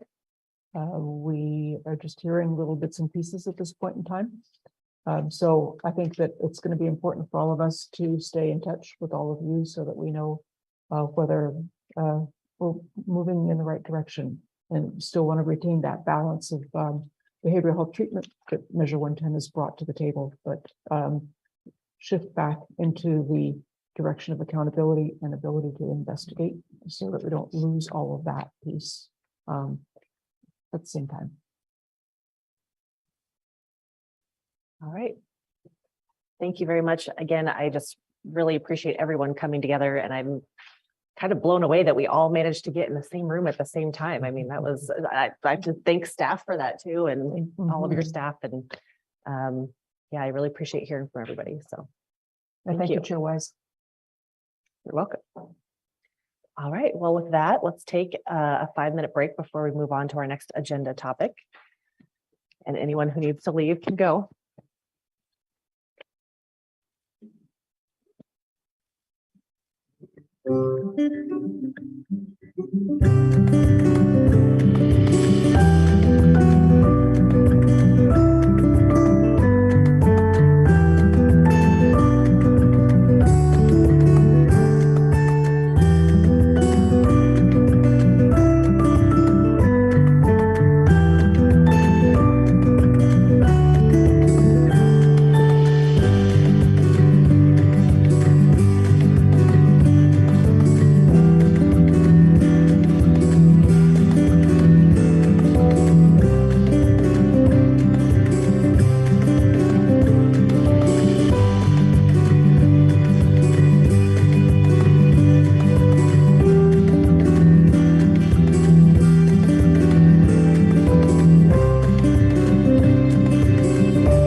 All right, are we all ready to come back? Maybe. So next up, under new business, we have 5.1, request for grant application for licensed residential treatment facilities. And we have with us Damian Sands, Director of Community Mental Health Programs, and Suzanne Hoffman, our Director of Health Services. Welcome. Good afternoon, commissioners. Can you hear me okay? Yes. Great, thank you. I'm going to turn most of this over to Damian because he's going to have a lot more answers probably to your questions than I will. So I'll just give a high-level overview of why we're here before you today, and then turn it over to him and to you all for dialogue on the topic. I'll start just by explaining the urgency of the timing. And thank you to Joe Kirby for allowing us to bring this forth on fairly short notice for your to ask for your permission to apply to the Oregon Health Authority request for grant application specifically for secure residential treatment facility funding for our community. The deadline for this application or this next round is October 31st. And that is why we are before you today seeking that permission to apply. Although there will be a subsequent deadline for another round, which was set for December, and I understand has now been moved up to November 18th. We are concerned that if we don't submit an application by October 31st, this most recent upcoming deadline, that there may not be enough funding remaining to make it worth our while, because we're not the only community that may be applying for this funding. And as you probably already aware, even prior to receiving the materials in your board packet, this is primarily important now more than ever because of the court order that requires the state hospital to treat and restore patients on strict deadlines based on severity of the charges rather than on treatment progress. So this in turn places a greater burden on the local county system and will require us to seek higher levels of care that as yet do not exist, at least not to the level we may need them, such as secure residential treatment facilities. And more specifically to explain, OHA is intentionally been putting this money out for application for exactly this reason. As you know, the aid and assist population is the group that would be most primarily affected. So when someone has been found unable to aid and assist in their own defense, where there have been criminal charges, they may go to Oregon State Hospital under certain circumstances, be stabilized there, and then been deemed stable, sent back to the community. Those folks will be coming back much more quickly now on shorter timelines and may still require higher levels of care. And specifically facilities that have that ability to serve and support this aid and assist population, although it may not be the only population that could utilize this critical space, because this also just fills yet another gap in the mental health continuum in our community for people who need a significantly high level of care. And those beds, as you know, in ours and in most communities are pretty scarce. Through the building of a secure residential treatment facility or an SRTF, we would be able to serve the population in a way that would allow for stabilization and support in a secure setting versus having those individuals reside in our community, so often unhoused due to their acuity. And that is the other unfortunate potential impact in any community that doesn't have this level of care where needed, is that these folks could actually end up adding to the unsheltered or unhoused population if there aren't other secure placements or family residences for them to reside. This would also be incredibly supportive of our emergency department and our community providers that are struggling to serve some of these most acutely ill individuals in our community. And so our request and our staff recommendation is that you approve our application to the Oregon Health Authority for this grant opportunity. For more relevant detail, I'll turn it over to Damien. Thanks, Suzanne. I really don't think I have too much to add. That was actually a great encapsulation of all of that. I'm just saying that I think perhaps just calling out two specific populations for the aid and assist and then civil commitment really has been the primary driver behind any SRTF. And to clarify, so secure residential treatment facilities are sort of but one of sort of three traditional models that OHA will put forward into a community: residential treatment homes, residential treatment facilities being the two others, of which we currently have. And Suzanne covered the continuum of care, just like as we all sort of discussed yesterday, the crisis center really being one of those sort of steps in that continuum. The SRTF would absolutely be another one. It is something that has been identified by some of our community partners even prior to some of these more recent discussions. So this is something that's out there that whether we're successful this round or whether this is about a future opportunity, I don't necessarily think that this is going to go away in terms of our need. One thing, so I don't want to paint a completely rosy picture for you in terms of this is going to be a complete solution, because there are a few caveats with that. And some of this, because as you are well aware, is still very much fluid at the state level regarding the aid assist population. As you know, there's an additional lawsuit related to the hospitals pushing back on some of that. Legal components are still sort of pretty fluid in terms of how that's going to look. So I say all of that in the context that traditionally SRTFs or any type of facility that's partially funded by OHA, there sometimes are the requirements that a level of ownership is maintained by OHA. So in other words, we can maintain our sort of our census, our front door, we get to sort of gatekeep that, but there's most definitely a relationship with OHA in terms of how it gets pushed back. We believe because of all of these changes, the onus is on the part of the state is really going to be about sort of good or bad, really sort of deferring the legal responsibility down to the county level. And that's what we're seeing with aid and assist. We're really seeing that these elements are being pushed back to the counties to sort of handle between the county, between the CCO, and between those funding streams. So we expect more autonomy to occur for us, which is the good side.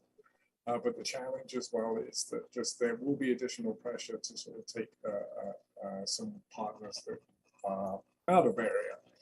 So the last thing I say on that is I do believe that there could be an opportunity amongst that, is that we do obviously have two great neighboring counties who are great partners. And if we were to be put into a situation in which we had to sort of take additional individuals within that setting, that might lead to it. All of this very much conjecture, but I just wanted to be transparent in understanding that it's, that this really isn't just a 100% concrete process in which we are merely replacing a level of care at the state hospital directly in town. It does come with some strings, but again, those strings I definitely see being able to change over the next year or so because of the assist component. All right, thank you very much. Comments or questions, Commissioners? I just would like to clarify a little bit, if I may. So, Damien, when you're talking about autonomy, basically what you're alluding to is that because of OHA funding, they could say that any facility that we build in Benton County would have to be open to anyone across the state that needs this level of care. But what OHA is really trying to do now is build capacity in community and give counties or require counties to have this kind of capacity to deal with our own. So they can't have it both ways, right? Exactly. So, but the policy at the state level is still muddy. And some of the facilities that have applied for this money are facilities that have typically taken people from statewide. So there's still negotiation. Okay.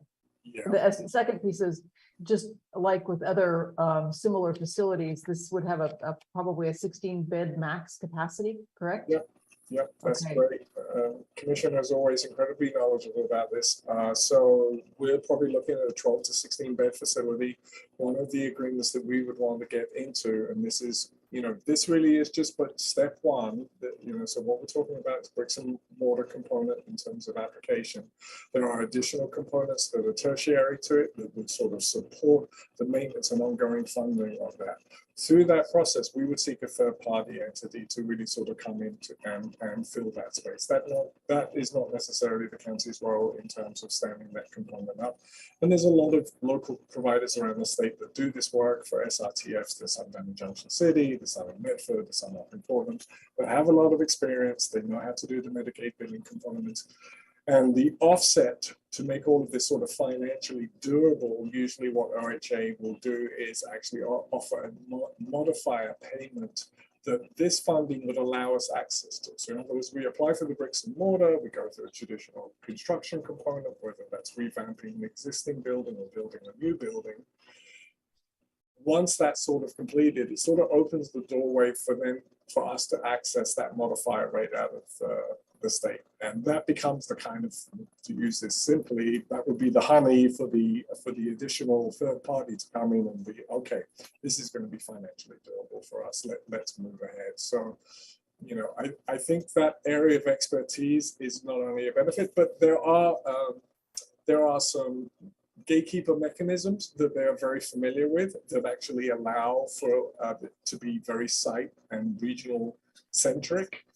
So I have heard that directly from both a couple of providers that I have spoken with, that yes, there are components that allows them to really manage the system very locally versus those systems that have actually just opened themselves completely to all of, to a regional. And I think you often pay a premium for some of those facilities. So there's actually sort of a slightly different model than the one we've been looking at. Thank you. Yes, and thank you. I'm glad that our timeline is working out, even though it's kind of tight. But it sounds like we're getting it done before the deadline or any subsequent deadline. And if you're not early, you're late. So thank you. I'd like to add to a little bit on those fluid legal issues that Damien referenced. There's a fair amount of legal analysis that's going on, including a variety of recommendations for possible proposed legislative changes in the upcoming legislative session, all in the interest of how to make this more workable for local communities, because this is not a new issue for Oregon. These aid and assist challenges and capacity at Oregon State Hospital and in communities has been a challenge for as many years as I can remember, at least the last decade, if not more. So, but what has changed rather abruptly is this most recent court order and the timing. And so there is just an acute awareness of how challenged local communities are going to be able to appropriately care for these people and maintain community safety at the same time. And so, not surprisingly, existing statutes don't necessarily keep up with that rapid change. And so thus the analysis that's going on now, and hopefully those who advocate for local communities, counties, and community mental health programs will be working closely with key legislators to potentially move some of those recommended changes forward. Other comments or questions? Yeah, I think the timeline might be 4 decades long, that this was supposed to happen in the early 80s as the state hospital was downsized, and somehow the other half of that bargain has been pretty slow in coming. You've answered my question about the scale of the facility, but would you anticipate a new building taking over an existing structure and remodeling to fit our needs?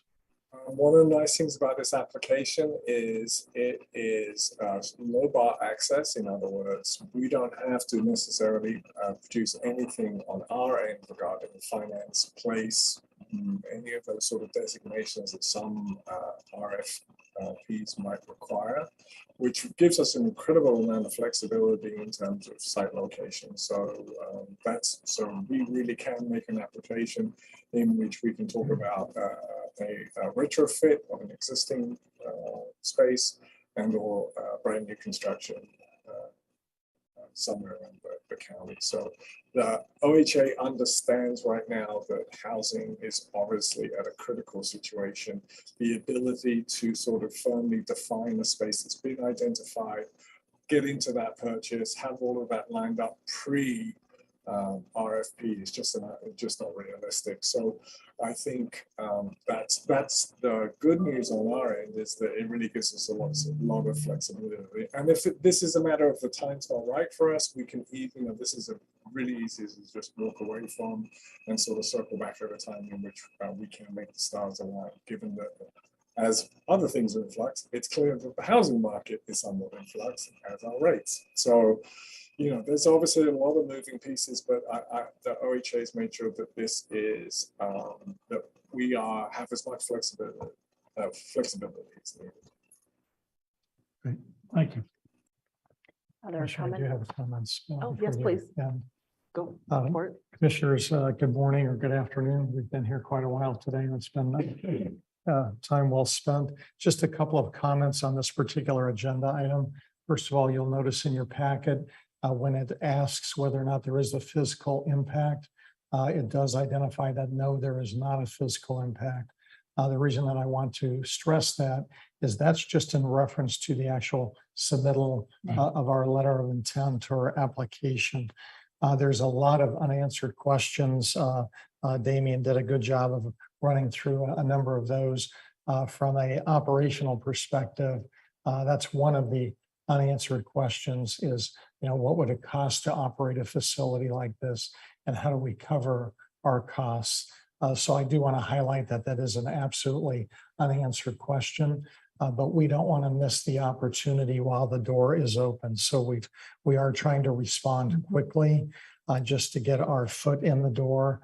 And just because we may receive some funding for this, doesn't mean in the end that we have to still take that if we come across answers that we're uncomfortable with, saying, hey, this is not for us. But once again, it's an opportunity, lots of unanswered questions, but we think it's worth trying to at least get our foot in the door and then to follow up with a lot of answering of questions, including how we're going to fund operational expenses. So just to make sure you knew that the answer really regarding physical impact just applies to the application, not to the long-term operations. Thank you for that clarification. Other comments or questions, or do I hear a motion? I would move that we grant permission to apply to the Oregon Health Authority for this request for grant applications titled 2022 Competitive Housing Development RFGA for licensed residential homes or facilities. Second. Motion made and seconded. All those in favor say aye. Aye. Aye. Motion carries. Thank you very much, Suzanne and Damien. We really appreciate your time, and I'm sorry that you had to wait so long, but we really appreciate it. Thank you. Thank you. Have a great day. All right, and with that, we can move on to item 5.2, excuse me, Benton County Talks Trash, revised work plan and budget consideration with our community development director, Darren Nichols. And we also have online joining us, Sam Imparati. Welcome. Thank you very much. And apologies to you as well. Oh, no need to apologize. I followed along the law enforcement agency presentations and it was well worth the wait. Just want to start by saying thank you to our colleagues in law enforcement for the work they do. This feels somehow anticlimactic, and that's okay.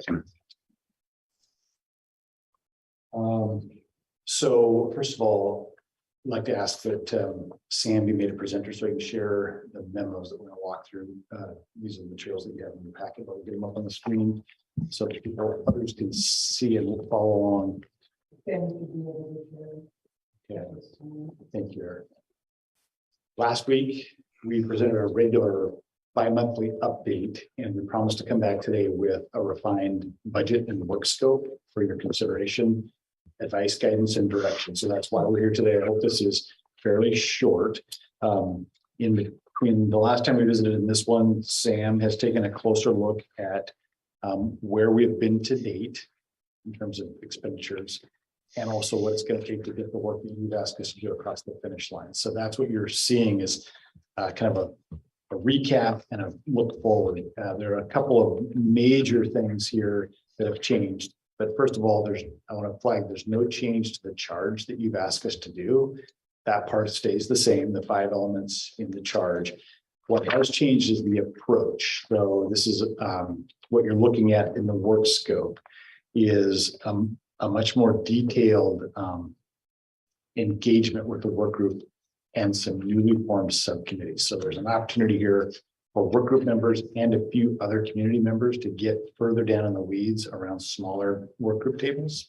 We're calling those subcommittees.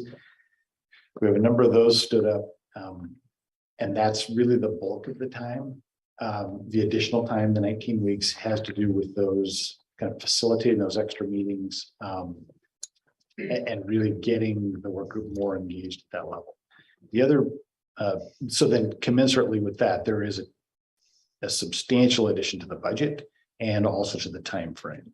So I'll let Sam talk about kind of the implications of that, but that's what you're looking at today. And I think with that, I'll just turn it over to Sam and let Sam share his thinking on this and what's in front of you.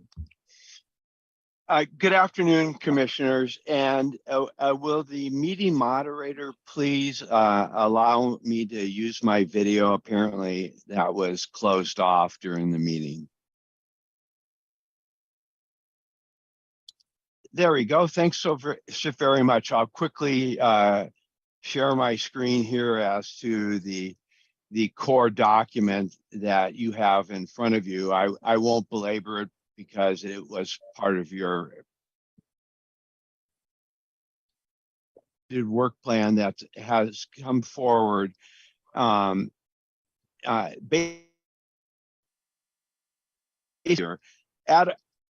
sorry, I keep getting an error message from Zoom for some reason.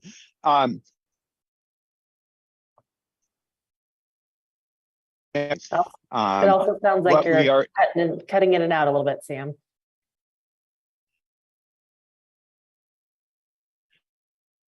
Oh, can you hear us? Ruh-roh.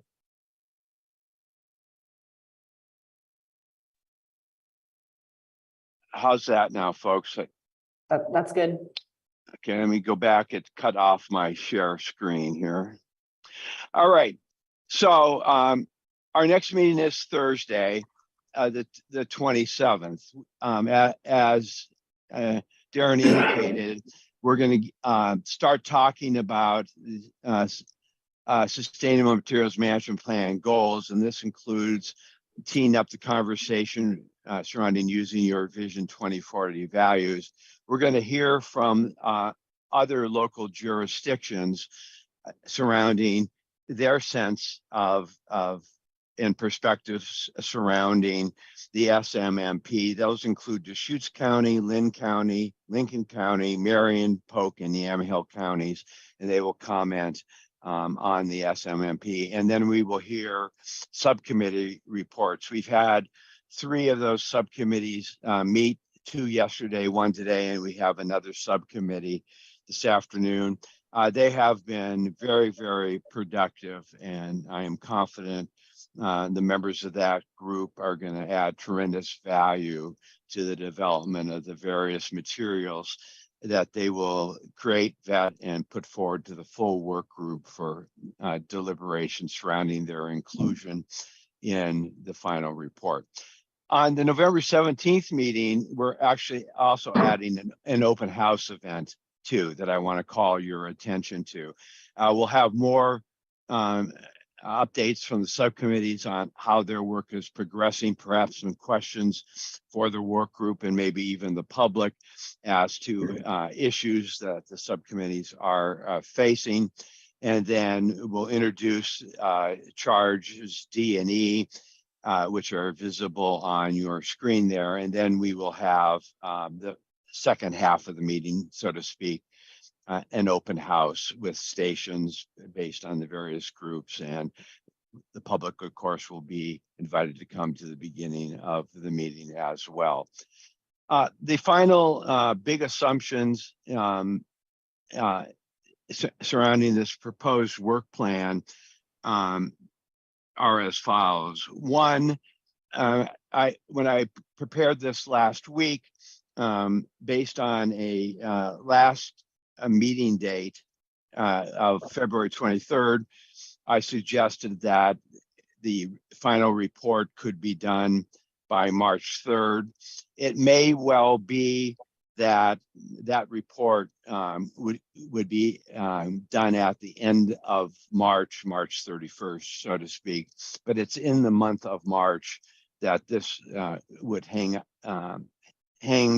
its hat on its final report. The big assumptions here is the benefit cost topics that are outlined in the charter. The suggestion is that they be moved as part of the Sustainable Materials Management Plan scoping. They would be treated much like we're treating the topics that would go into a formal SMMP, the process for which will begin after our final report gets forward, or maybe start up beforehand, but kick off robustly after that. It would provide a list of the topics on a benefit cost basis that the work group would recommend to you be considered when looking out at the various options that could go under the SMMP.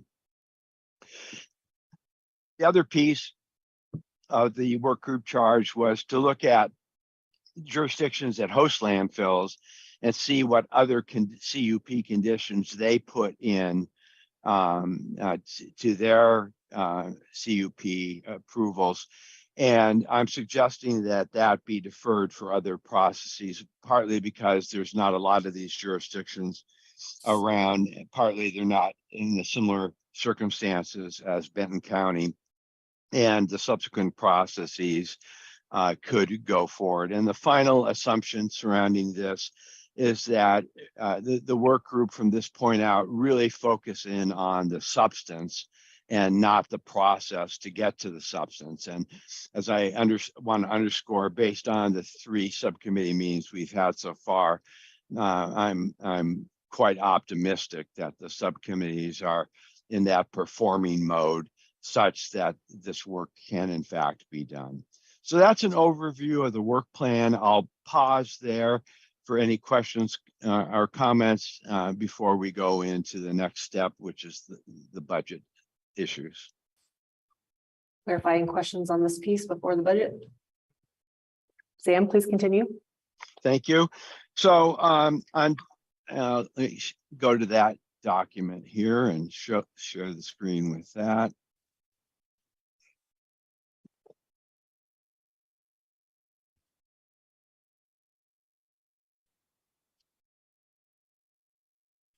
It's coming. So that memo, again, was in your packet. Because there have been so many changes and aspects of this particular project, the best way I could come up to think about this is look at what we have spent per day on an average weekly cost, which is run about $5,400. I then assumed if we extended this project for 19 weeks as proposed, recognizing it could be 2 or 3 weeks more, but I didn't include those 2 or 3 weeks in that, and put it out, and the work was exactly the same pace as before. That's the 100% assumption for an additional budget request as noted here. I do not think that assuming the work rate is going to be cut in half is a viable option. That's for the reasons stated in the memo. Sort of the boundary of my best estimate is at the 75 percentile. So the burn rate or use rate or demands on our time will be a 25% reduction from where they have been, and that would end up there. I also suggested that if staff at a 1.5 dedicated level 4 county staff was made available on top of the 75% reductions, we could save more money and reduce the projection to 62.5%. What do I mean more specifically by way of, as an example, is that Daniel would basically spend the overwhelming, by which I mean like 95% of his time dedicated to supporting the subcommittees and putting together materials for consideration, which would reduce some of the time that I have spent doing that sort of work. And then this would also include the other 50.55% is a rough estimate of Darren's time, Vance's time, Inga's time, and Greg's time to support it. If that resource is made available, that means that ICM doesn't have to do as much work and spend as much money, and that could reduce the request down to the 64 for a total of 127. That may be more realistic. I also proposed the only other option here is to go back and look at the charter and the charge and really engage the work group in an exercise that the results of which would be brought to you as to what were the bare bones necessities or essentials of this particular task. The above assumptions include the same scope with the exception of the benefit cost issue and the other jurisdiction issues. So that's an overview of the current situation. I'm happy to answer questions. Thank you. I have a couple comments and questions, but I will look to my fellow commissioners first. I just want to summarize to make sure I understand the last 2 points that were made. As I understand it, Sam, what you're saying is that extending the timeline and depending on ICM resolutions for the entire staff support would result in an incremental cost of $77,000 to $102,000 for the project. But if we can contribute that 1.5 staff time, that could buy down that incremental cost of the contract a fair bit. And so I guess my main question is, what is that possible from a staff perspective? I do think it's desirable, but I know that Daniel has other functions. Yes, and I don't mean to interrupt, but I do want to jump in and just say that could save us money, but there is still a cost. Yeah. And not just in money, in our staff stress level. So I'm sorry, I didn't mean to interrupt, but please go ahead, Jared. No, it's okay. Thank you. Thank you both. So Commissioner Rojo asked the question, is it possible? Yes, it is. I would say we've been delivering at near that rate anyway. This would just secure that and ask us to kind of double down, roll up our sleeves as it were, and really keep all hands on deck through the project. It's doable. Yes, it is. But it does come with some costs. So among the other things that are coming up, we're preparing for our budget. That takes some of my time and Greg's time and others to prepare that. We're also preparing for a major shift in stormwater policy in Benton County, and that is Daniel's other major job responsibility. So I spoke with him this morning to kind of, ground truth his availability and ask him if we could get 1.5 FT out of him, to which he shook his head emphatically and said, I don't think so. The truth is we're probably getting 1.5 FT out of Daniel some days. We can do this, but it does require a focus commitment. And so far we've been working closely with the ICM team. Sam and his crew have stepped in where we haven't been able, and we really appreciate that, but it has been a little more expensive. And I think that's why you're seeing the proposal. Yeah. I think that there are some benefits to having clarity about Daniel's role and having him devote as much time as possible to this project, because the subject matter isn't going away. He's continuing to build expertise and build relationships that I think will serve us for a long time to come. Thank you. On that note, I asked Daniel to join me today because I think he's the one who's best able to speak to the impacts. He is actually working on an emergency dump stoppers effort right now as we speak. So he is engaged. He's, like, as you said, he's learning a lot. We're all learning a lot. And I think it's important to keep him plugged in as much as we possibly can, because he is our solid waste coordinator, and we hope to keep him on board as long as we can. Sure. I just want to make sure, I mean, my gut reaction is really telling me that it's important to protect our staff's time here. And I don't doubt that we get more out of Daniel than maybe we should sometimes. And I really appreciate that, but I don't want to put any more, stress on you guys. But then again, it's not my department. I'm not the department director, so it's not necessarily my call. But I just want you to know that I support you and your staff, and I want to be careful that we're not overloading you any more than you're already overloaded. I appreciate that. I do. And I appreciate you letting us figure this out and make the decision.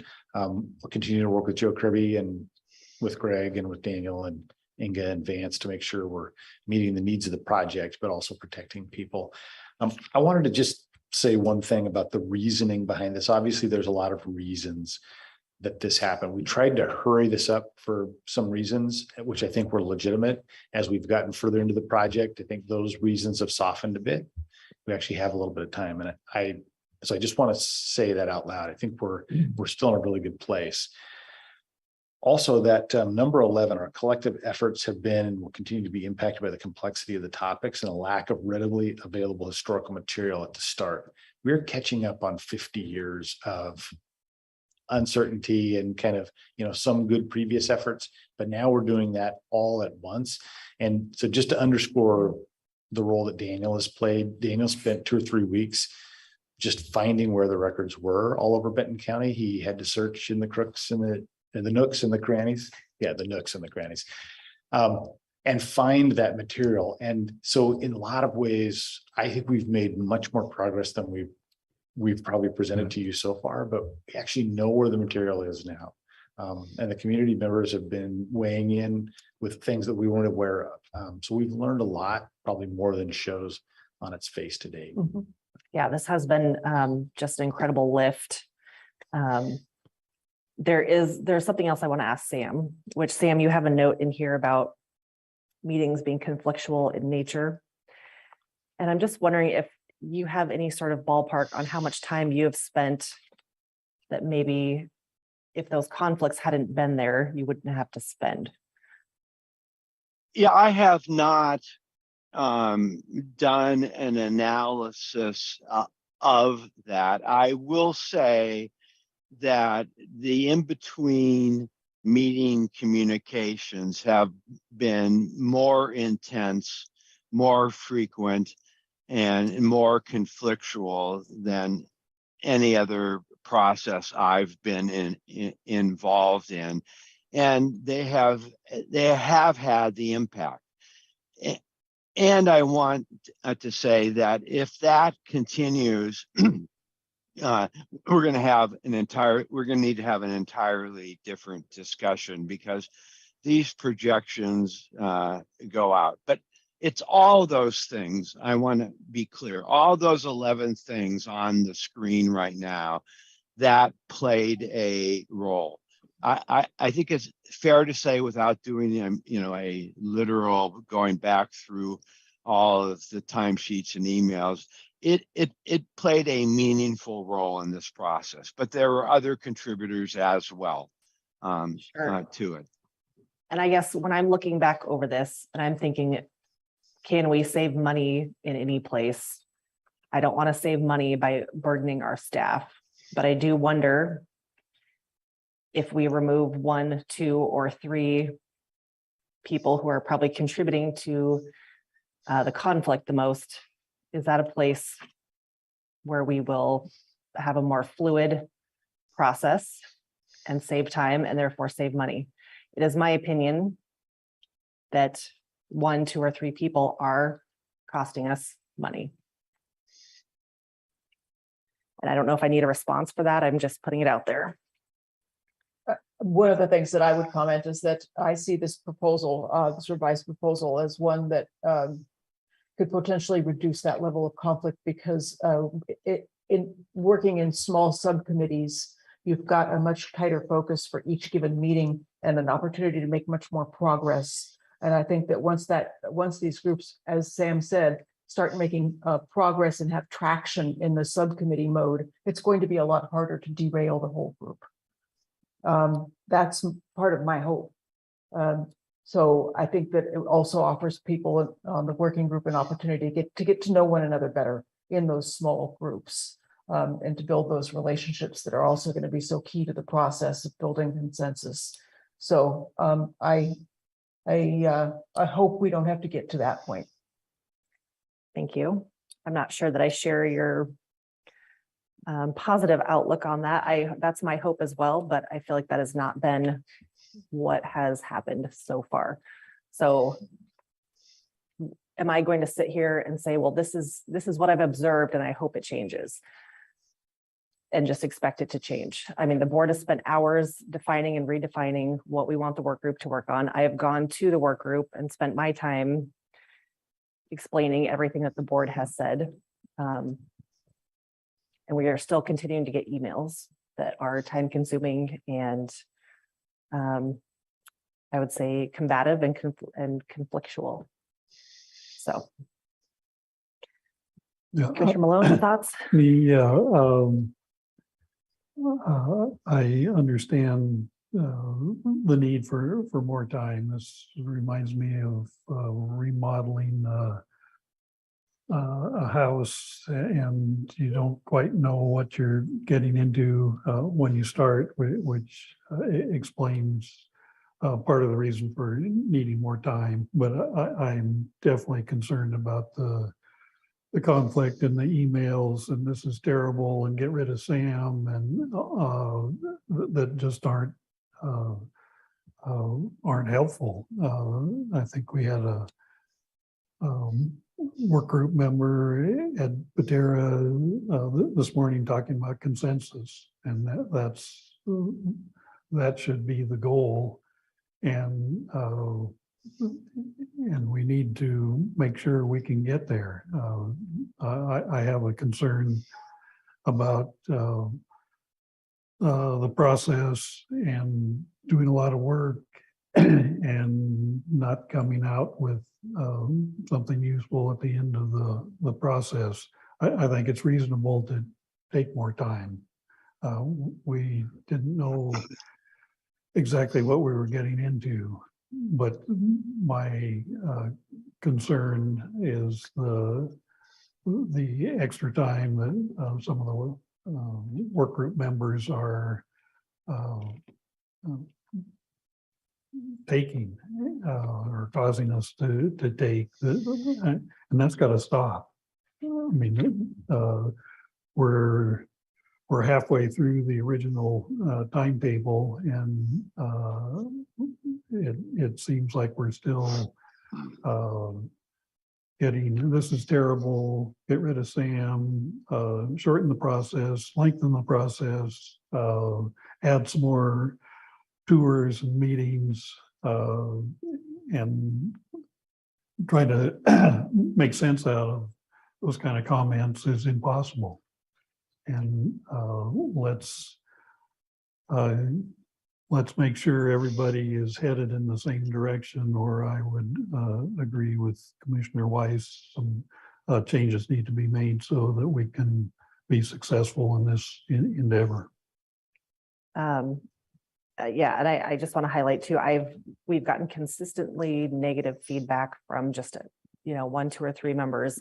I've talked to several of the other group members and asked for their feedback, and I have not heard the same feedback that I've heard consistently from those few people. I don't think I said this before, but I am okay with extending the timeline. This is important work. It needs to be done. and I'm supportive of that. I guess, is there, so Commissioner Ogier, I heard that you would like to wait and see and take more time before making any decisions about removing anyone from the work group. Is that correct? That was my hope, yes. Okay. Give people an opportunity, but I'm wholeheartedly in support of amending the work plan and budget in order to achieve this, our goals. Okay, Commissioner Malone, what are your thoughts about possibly removing anyone from the work group at this time? I would rely on staff and Sam to advise us. They're on the front lines of. I want to be successful, and what do we have to do? And like I said, extending the time table, I think, makes sense. And I think we have to be somewhat flexible on the increasing the budget, and there's some unknowns. How much can Benton County staff cover versus Sam's crew? So I can see being flexible, but I guess tell us what we have to do to be have a good chance of being successful going forward. Chair, I would love to comment on that, and I would Sure, say that I think that the ultimate decision about those appointments is ours, and I don't want to put staff into that position. So if we see good progress moving forward as a Board of Commissioners, leave the membership as it is. But if there isn't good progress, then we as commissioners will make that call about whether or not to change the membership of the committee. Okay, I am ready to remove at least one individual, but that's just me as one commissioner. So if the other two commissioners would like to wait and see, we definitely do that. We've been waiting. We've had the same discussion for, I'd say, since the beginning. And I know Commissioner Weiss, you went to one of the sessions and relatively recently and tried to instill the importance of consensus and working as a team. And as of today, I haven't seen that effort be successful. We can't just keep saying, well, let's wait a little longer and maybe it'll get better. I don't think it has, at least as far as one committee member, and I think I would be ready to make a change. All right, I move to remove Nancy Whitcomb from the Benton County Talks Trash Work Group. I'll second that. All those in favor say aye. Aye. All those opposed? Nay. All right, motion passes 2-1. Commissioners, I would like to just make a comment, just to check in for clarity purposes. Thank you. Commissioners, I would like to just touch base with you based on the action that you just took. And I think Vance Croney, our legal counsel, is listening into the meeting. And for clarity purposes, the action that the board took just now was to remove a member from the work group. Yes. That particular member that you're referring to also is part of our planning commission as well. So for clarity's sake, I just want to ask you and or Vance to speak to that. As my understanding, based on what you just did, that your intention is not to remove that person from the planning commission at this point. You're just removing that person from the work group. Is that correct? Yes, that's my understanding. And that would also mean that the planning commission needs to appoint another member from the planning commission to represent them. Hey, here he is. The planning commission would need to appoint a new member to the work group. So the charter sets up, I believe, SWAC and planning commission each have have 2 seats that they can appoint to the solid waste board group. I would suggest to the 3 of you that yes, you ask planning commission to appoint another person, but understanding what are we, 4 meetings in or 4.5, 5 weeks in, it's going to be a steep climb for that person to get up to speed. Yep. So just I do acknowledging that. understand that. Yes, thank you. It's not a decision that I wanted us to have to make, or that I personally wanted to make. You know, it's not understanding something or having a hard time with a process is okay. What is not okay with me is being rude, beyond rude to our staff, being abusive to our staff. That's not okay with me, and I'm not going to put up with it. Commissioners, how do you wish to communicate this information? I'm open to suggestions. So, you know, for me, I don't think we should be putting staff in that role. So I think if the board either can ask me to have a conversation with the person that we just removed from the group, or certainly the board can select a commissioner and have that conversation. I mean, as the chair, I'm okay doing it, but whatever seems more appropriate, you or me or somebody else, I'm open to that.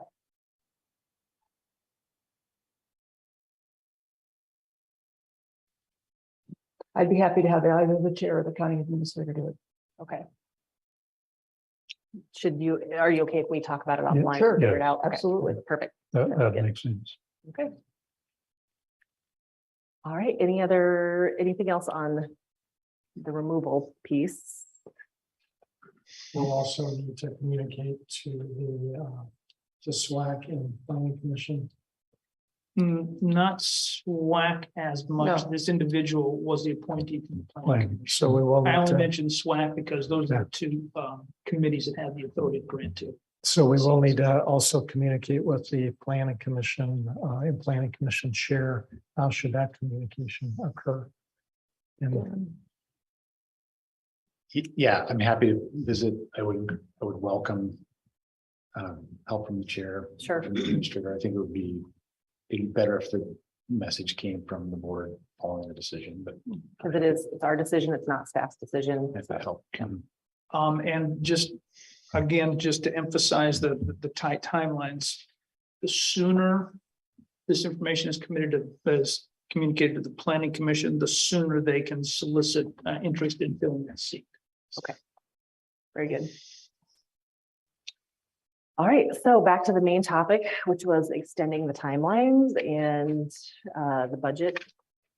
Other comments or questions on that, or do I hear a motion? I'll move to approve the proposed budget and work plan as drafted and amended, and direct staff to continue with the revised work plan as proposed. Second. Motion made and seconded. All those in favor say aye. Aye. Aye. Motion carries. Again, commissioners, for clarity's sake, Sam did share a number of different numbers in the information that was presented.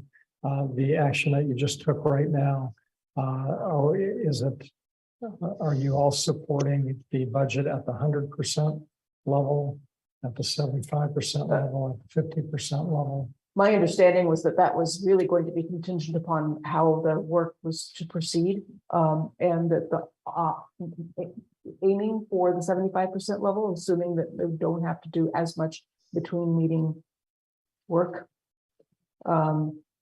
We could set a not to exceed, but I don't come back and give approval. Yeah, but I don't want to make the process more arduous than it needs to be either. So. Yeah, for me, we just need to be clear about what level you're approving. And if it's at the if it was your intent at the 75% level, that's fine. If we reach that level and there's still work to do, we can come back to the board. But Can you refresh my memory, the 75% level? It's incremental 77,000 versus 100% levels at incremental 102,000. I mean, I would support the 100% level. This is important. And like I said, I don't want to burden our staff more than we already do. Well, And sorry, go ahead. my understanding was the 75% level was doable with the current setup, and there was, Sam mentioned if we get 1.5 FTE from the county, that could go down to 62.5%. So I think I'd be comfortable going at the 75% level and come back if that's not working.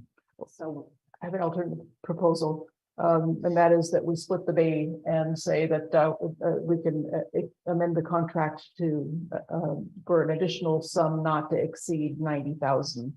That gives people a little bit more flexibility, but then if we get to that 90,000 additional increment mark, then we have to come back to the board. Okay, do I hear a motion? I will move that we approve additional expenditure, an incremental expenditure of up to 90,000 over the contract as written.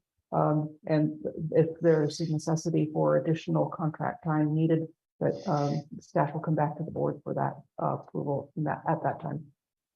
I'll second that. All those in favor say aye. Aye. Aye. Motion carried. Erica, did you type fast and get all that?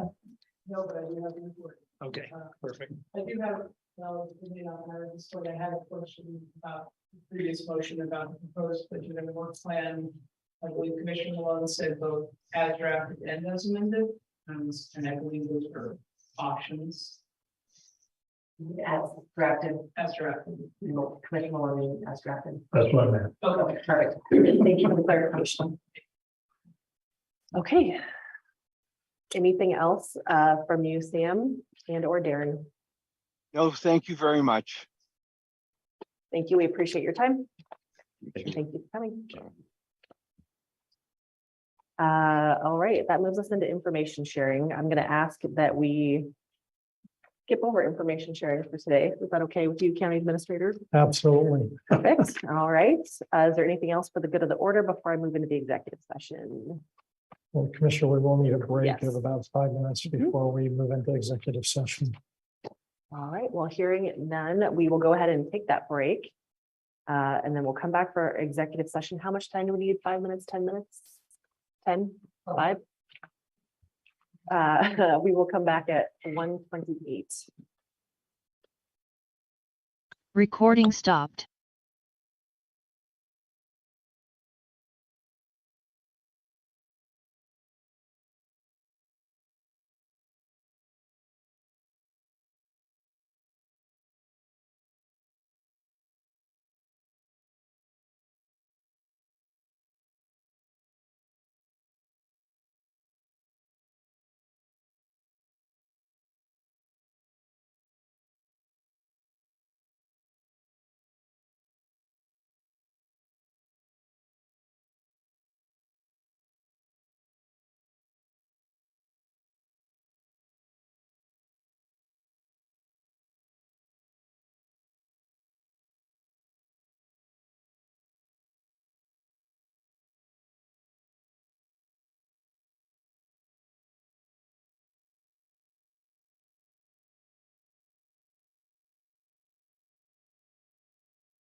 Erica, this is Nick.